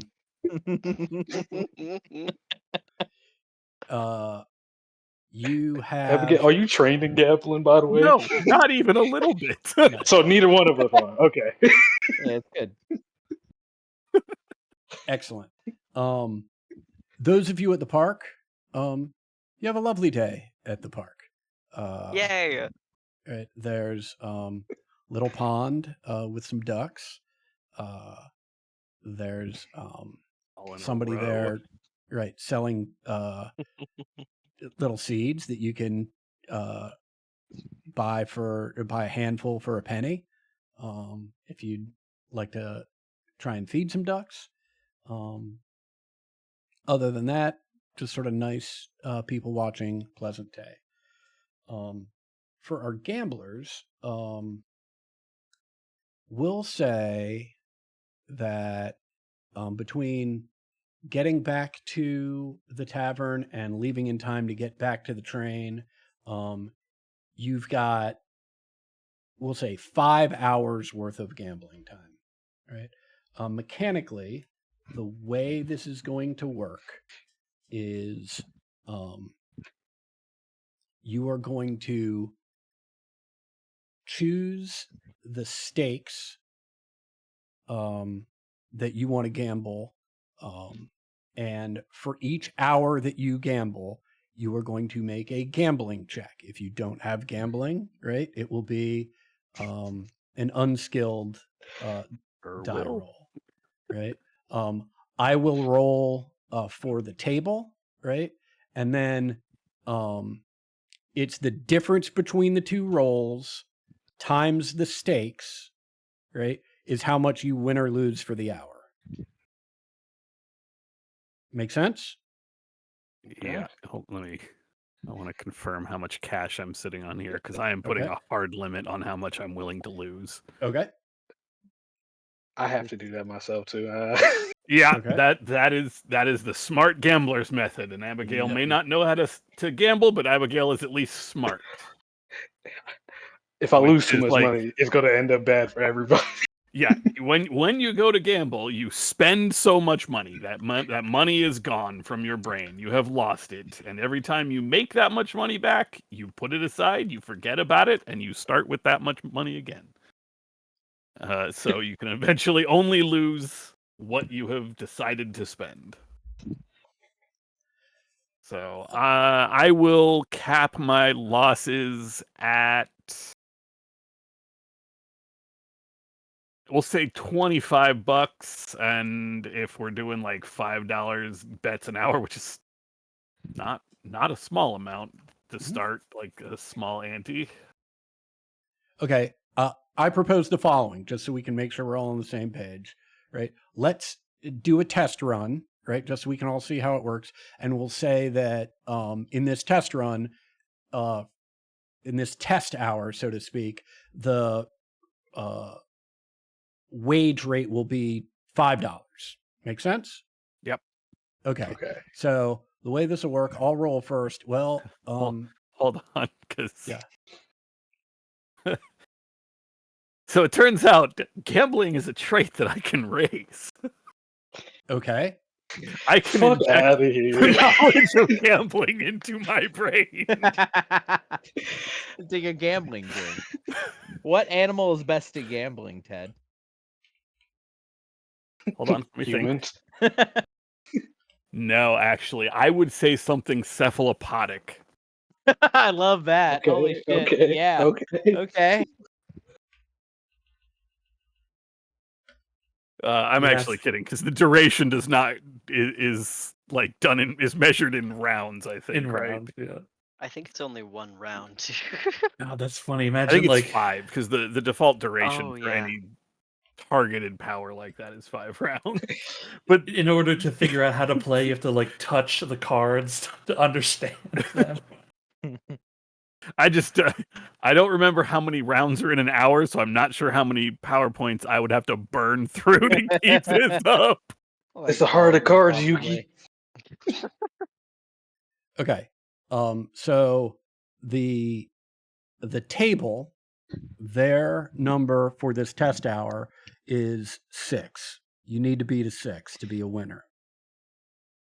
Don't worry, guys. I fucking got this. I Yeah, just no wanna- problem. Angry damage, selective, glow, shroud, heavy. No, okay. And the slower rate is duration of Oh, duration of 5. That's you gotta spend bennies on this. You think You that's got it? You to. think that's it? Does that say you have a -2? Yeah, unskilled this is- attempt is Yep. D4 -2. Oh Yeah. my god. All you need to Well, do this is is- pop off. This is the test. This right? I just need one. That's literally all gambling is. Yeah. But this Yeah. is the test, I one, lose right? God. I lose the first $5. Yep. Right. I'm good with this. Well, you don't lose the first $5, right? You rolled a 0, right? You I lose lose $35. I lose. Yeah, no, I would have Oh. folded at 25. I would Right. have never gone that far. Okay, great. So we understand how this works, correct? Wait, okay. So it's not $5 a roll. It's No. So for example, Kane, you would have lost 7 minus 3 is 4 times 5. You would have lost $20. ooh, Yeah, but how much would he gain though if he won? Right. that is true. How much will I get? If you have to beat their roll by however much you beat it times $5. It's the same, just in Yeah. reverse. Okay. Okay, so we all understand how it Okay. works. So now we're gonna got it. start for real. This is hour number 1, right? The number you've got to beat for hour number 1, pretty simple. You got to beat a 2. Oh, they're trying to pull us in. Uh-oh. I I'm break so even. fine with being pulled in. Okay, Abby breaks even for hour number 1. Hey, Let's go! Let's go! Let's go! Let's Put go! me the fuck in. Oh, Yeah. no. Walk No. away! Walk away! Yeah. Gambling addiction 6 has times started 5. right now. That's what I just- you have made $30, Kane. Oh Because yeah. that's the Work difference with is me. 6 times 5. That's $30. Oh yeah, Walk work away, with me. Kane. Okay. Hour number 2. I ain't going nowhere. That man can keep his chickens. All right, Right. you are Hour doing nu- it. That's like Hour a, number that's like a 2. month's The salary. table's number's 3. My chance Okay. of beating that is Work with me here. non-existent. Hey, I break even Break again. even. Yeah. Come on, work with Kane, me here. Kane, what's going on? Yes. Work I'm with me having here. a normal That's- time at poker. $10, Yep. Kane, for Yep. round number 2. $10. God, this is Yeah. on brand for him. Work with me. Work Hour with me number here. 3. The table's number is again 3. Oh, Oh, boy. this is how we do it. This is how we do it right here. Oh, I've only lost $20. No, I've only lost 10. No, that's 3 minus 1 is $15. 2. 3 minus. Oh You no, said that's their a number is 1. 3. Right, that's $10. So- Right. Okay, So that- I'm still in. Let me mark off $10. Right. And I'm gonna Kane, spend the you've Benny. lost. We got to get this going. Okay.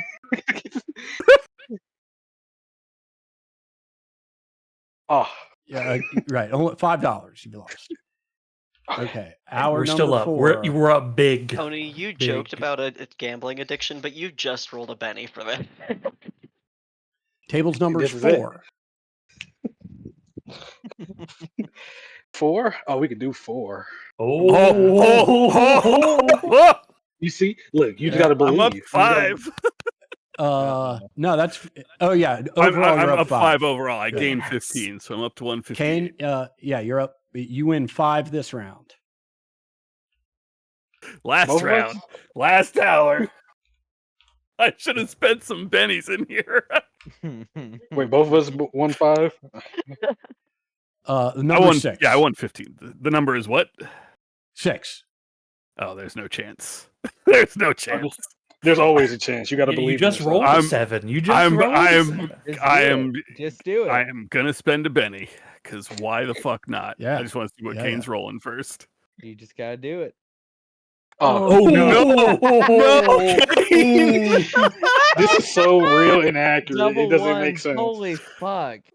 This man has There we lost his go. virginity There and we his go. fortune in Whoa. 1 week. Double ones. Oh my god. Hell Fucking yeah. snake eyes. Kane, not only do you lose, it doesn't make much of a difference now, but you are asked to leave the table.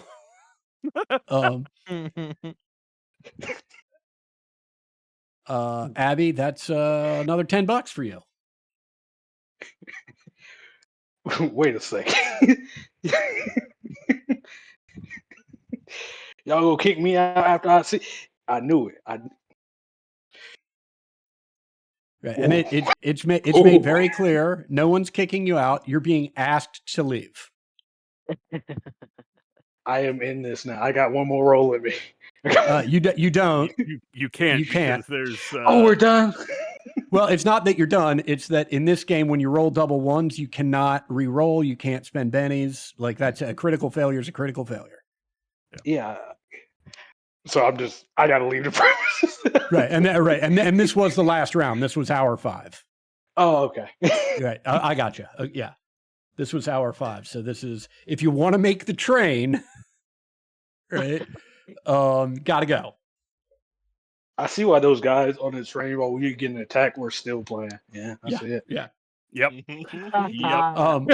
And actually, it's at this moment when you realize that's who you just took money from. I did want to note that Mhm. I want to have before the train leaves, significantly before leave the park and head back to the chapel to talk to the priest again. Oh, sure. Mostly to apologize for freaking him out. But then talk with him a little. Make use of his services a tiny bit, but also I think ask about some of the things we've been looking after. Has he heard of any of these gangs running around, or about these weird rituals that people have been doing that we have seen?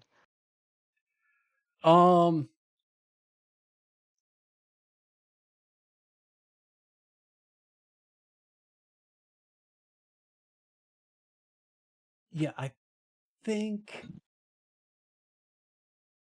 he's very curt with you. He Hmm. doesn't have the same level of hostility towards you as he had towards Friendly, right? Hmm. But he's also not buddy buddy with you. Like he's not Hmm. apt to share any information, and particularly when you start asking about weird rituals, he's like, "Look, you got to go." Like Um, I don't know who you guys think you are coming in here. You know, he's the, you know, second guy I've seen in here with that nonsense talking about, you know, some higher voice, right? Making my congregation question our faith, right? And Perfect. that That's what I wanted to get into. mhm, I'm gonna pull to this. I'm going to then confide him. I'm kind of lying a little bit, but I fear mhm. for my friend who is clearly wrapped up in this. What does he know about, like, who was this other person? We need to know who that is. Whatever he may be able to share. And I'm totally going for like the emotional pull on this one. Um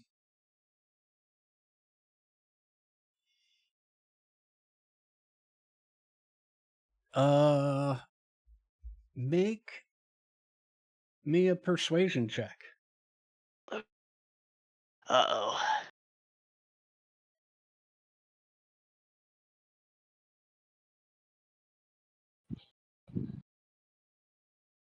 Oh. Ooh. Whoa.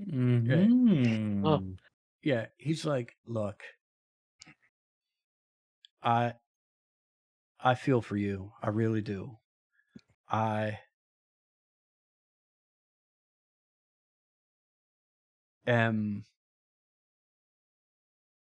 ever vigilant against the lure of false gods and false prophets. But when one is at my doorstep, I do not ask for their personal history. I do what I need to get them to leave. As I did with the predecessor and as I've done with your friend.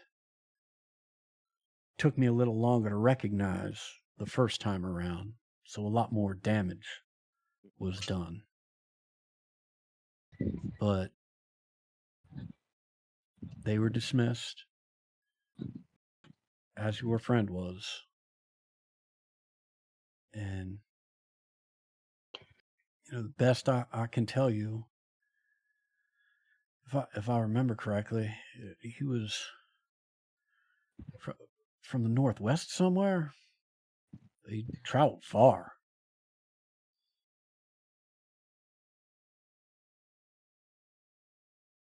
N- Anything you could give me to a name or maybe what he maybe had done so I could look out for similar marks. No, he came in representing himself as a man of God, asking if he could help out. Was real congenial, but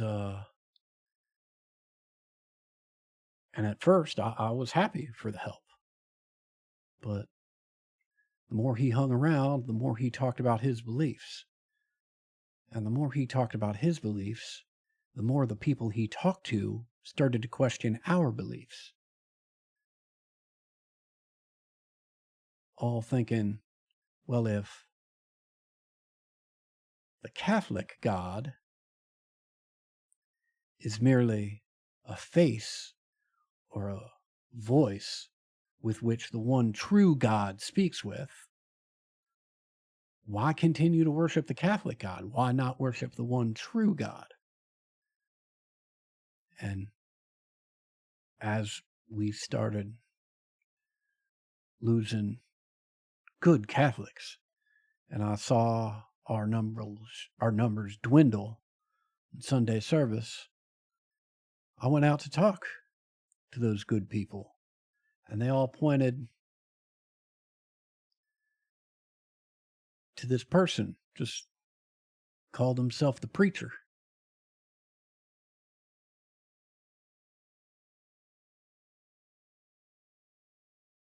That he's the one who led them astray. He's the one who led them off the path. So that preacher had to go. And much like your friend, I found a little suspect that I never got a good Christian name out of him.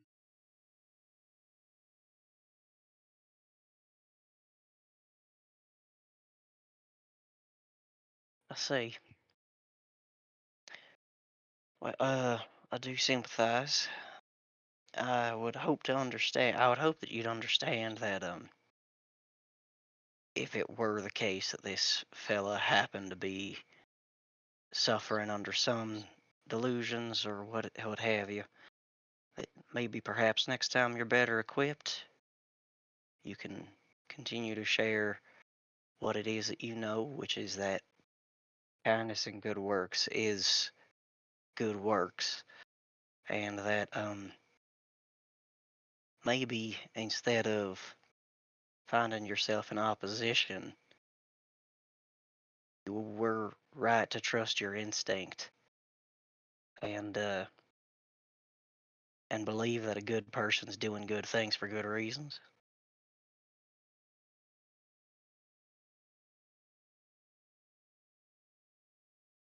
But I do hope you and your folks find peace. We'll be headed out. Not a minute too soon. He gestures towards the door. Yeah. I'll say a few things to a few statues as I head out, and then I will leave. Excellent.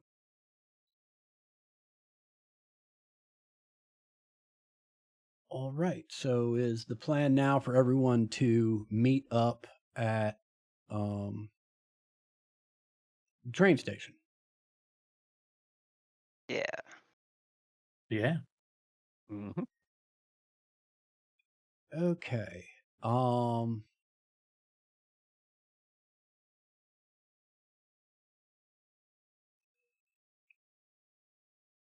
Thomas, Abby, and Joan. Your arrival at the train station, whenever it occurs, it sounds like there's probably 3 groups that are arriving at this point. There's Abby and Kane, Thomas, Joan, and Friendly would be group 2, and Cornelius is peeled off to have this other conversation, so they will arrive on their own. But y'all arrive at around the same time. As such, Abby, Joan, and Thomas, your arrival is not. There's nothing particularly unusual about it, at least initially.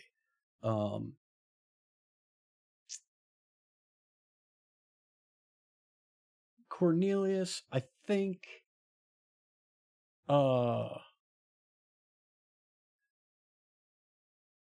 You know what? Why don't you make me a notice check at -2, and Kane, I'm sorry, Friendly, make me a notice check at -1.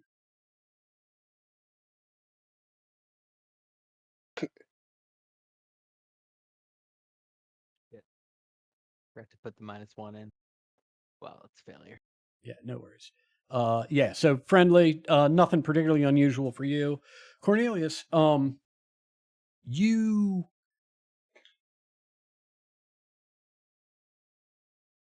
catch a glimpse of a face in the crowd, and it looks familiar enough, right, that you go out of your way to try and get a better look. And when you do, you can't, it's not like you know who this person is, but you know where you know this face from, and you know this face from Santa Fe. You also notice he's as he's sort of wandering through the crowd, or appears to be wandering through the crowd. He's whistling. Kane, you don't see this person initially, but you do hear the whistle, and you recognize it immediately. Last time you heard it, right? It was from a gentleman named Jim Rice, also known as the Whistler, also known as one of your running buddies in the Hellhounds. And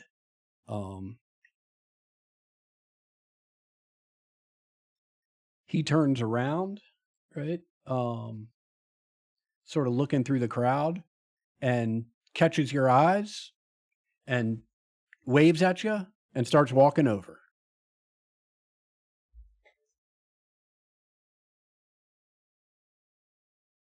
And who is he I'm walking go- over to? He's walking go over towards meet him. Kane, and I presume Abby is with him. Mm-hmm.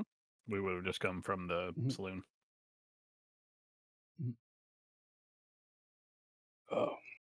Friend of yours? Old friend. I'm gonna start to walk towards him myself, but Okay. just for Abigail to come with me. Yep. Follow on. Yeah. He as he approaches, he extends a hand to shake. I'm gonna shake his hand. Good to see you, Kane. It's This must be Abby.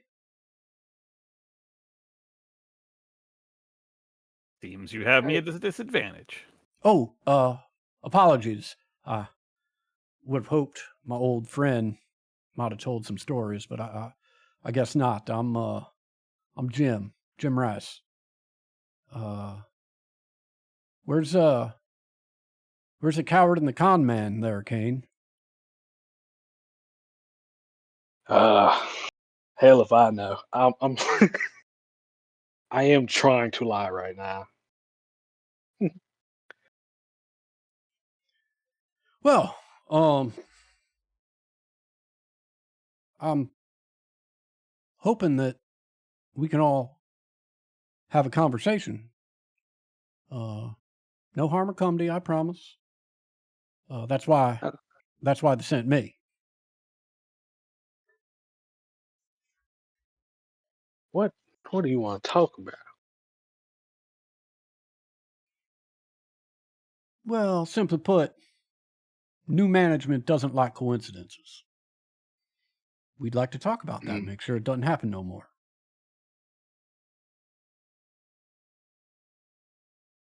You said new management, huh? Nods. What y'all got going on over there? Well, why don't we wait for everybody to get together so we can have this conversation once? What do you say?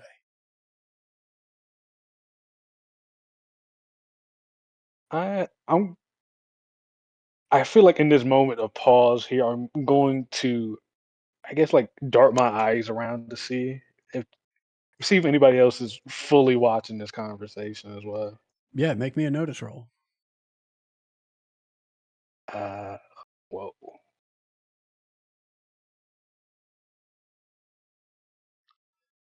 Nah. Best you can tell, nobody's paying any attention to you. All right. Let me ask everybody else, right? You see Abby and Kane talking to this individual. Cornelius, why don't you wait for a second? Let's go through Thomas and Joan and Friendly first, right? You see him talking to this individual that you don't know. Or you see both Abby and Kane talking to this individual that you don't know. What are y'all doing? I don't know that we would. Well, I don't know that I would necessarily do anything out of the ordinary, right? They're just talking to a person. Yeah. Um, I think we're just heading to meet up as usual, right? Mhm. So Thomas will just Mhm. continue walking to like rejoin, Mhm. all the parties together. Do I Yeah. see them now? You see him. You can't put. Yeah. Yeah. I mean, this is just a random person Mm-hmm. as far as you're concerned. He is just marching in with Right. Thomas. Okay. And Joan? Joan, you're with us, right?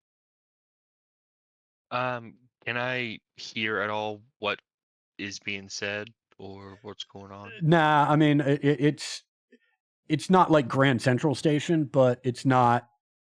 There's enough Yeah. activity that you wouldn't be able to pick it out. Then yeah, I mean, I think I'm not gonna Okay. pay any direct attention to it either. Yeah. Jim, as you all approach, Jim extends his hand. He actually, as he does so, he tips his cap at you, Abby, and then turns to Tom and says, "Hi, I'm Jim Rice. It's a pleasure to meet you." Oh, Jim, the name's Thomas Everett. Mm-hmm. Joan, Jim Rice. It's a pleasure. I'm sure. Friendly. Nice to see you again. Trying to put a face to the name. Oh, my feelings are hurt, friendly Jim Rice. Does that ring a bell? Like at this point, you've probably put together that, oh, wait, like you see him with Kane, you hear the name, you hear like he's hurt that you don't know him. Oh, this is probably one of the Hellhounds. Yeah, I just Right. smile wider and say, Yeah. "Yeah, don't think I remember you." Well, hope we have some time to get reacquainted. Where's the last of you? And with that, Cornelius, what are you doing as you see now everyone else in your party talking with this individual that you are fairly certain you remember from Santa Fe?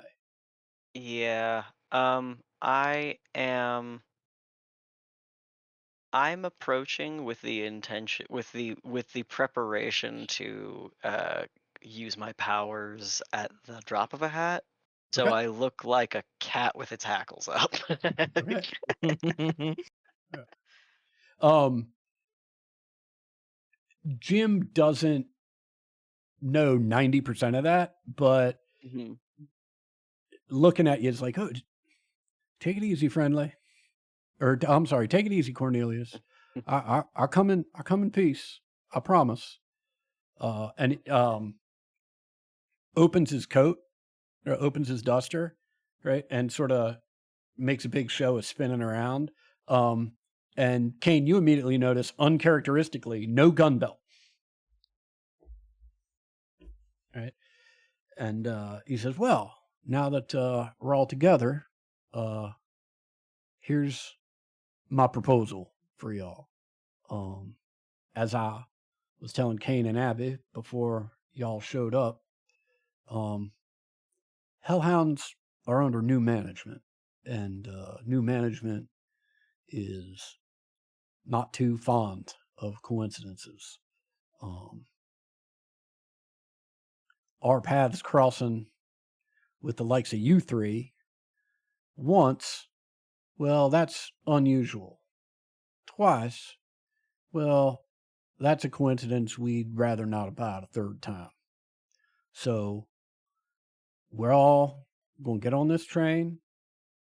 We are going to ride out to Bluff City where we're going to get off. We're going to have ourselves a little conversation. Then I'm going to go my way and y'all can go yours. And that's all I want to do. I promise you, ain't no funny business and ain't no harm going to come to you. Like I was telling Kane, it's why they sent me. If they wanted to hurt you, they wouldn't have sent somebody that you could identify. Plenty of people that you can't. Also, just so you know, this isn't a threat of any sort.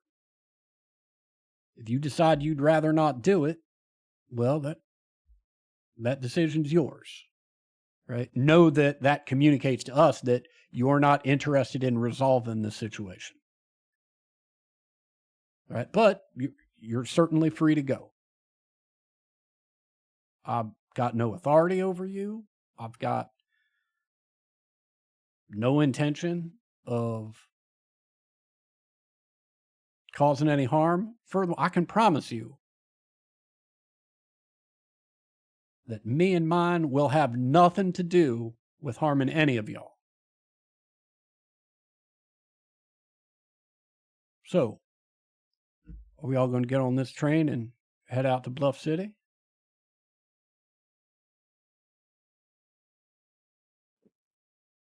I'm going to start walking with him. I'm not saying anything, but I will. Yep, me too.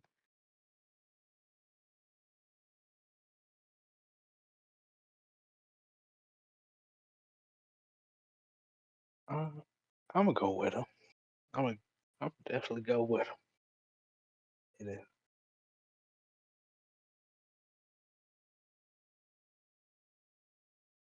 Well, we wanted to know, and this certainly is an opportunity to learn. I'll fall in line next to him and lean over and say, "All right, now, I, I, do remind me of how exactly we know each other again, because it's driving me crazy." We had some fun together in Santa Fe, friendly. Well, I had a lot of fun with a lot of people is the thing, and like, did we rob anywhere together? I didn't think I did a lot of robbing. Did I get you? Did I get like You were instead of you tied being? to you were tied to this one at the hip when we first met, and he was working for us, so you were sort of a package deal.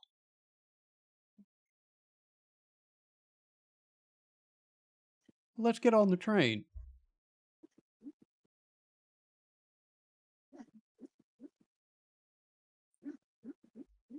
And let's call session right there.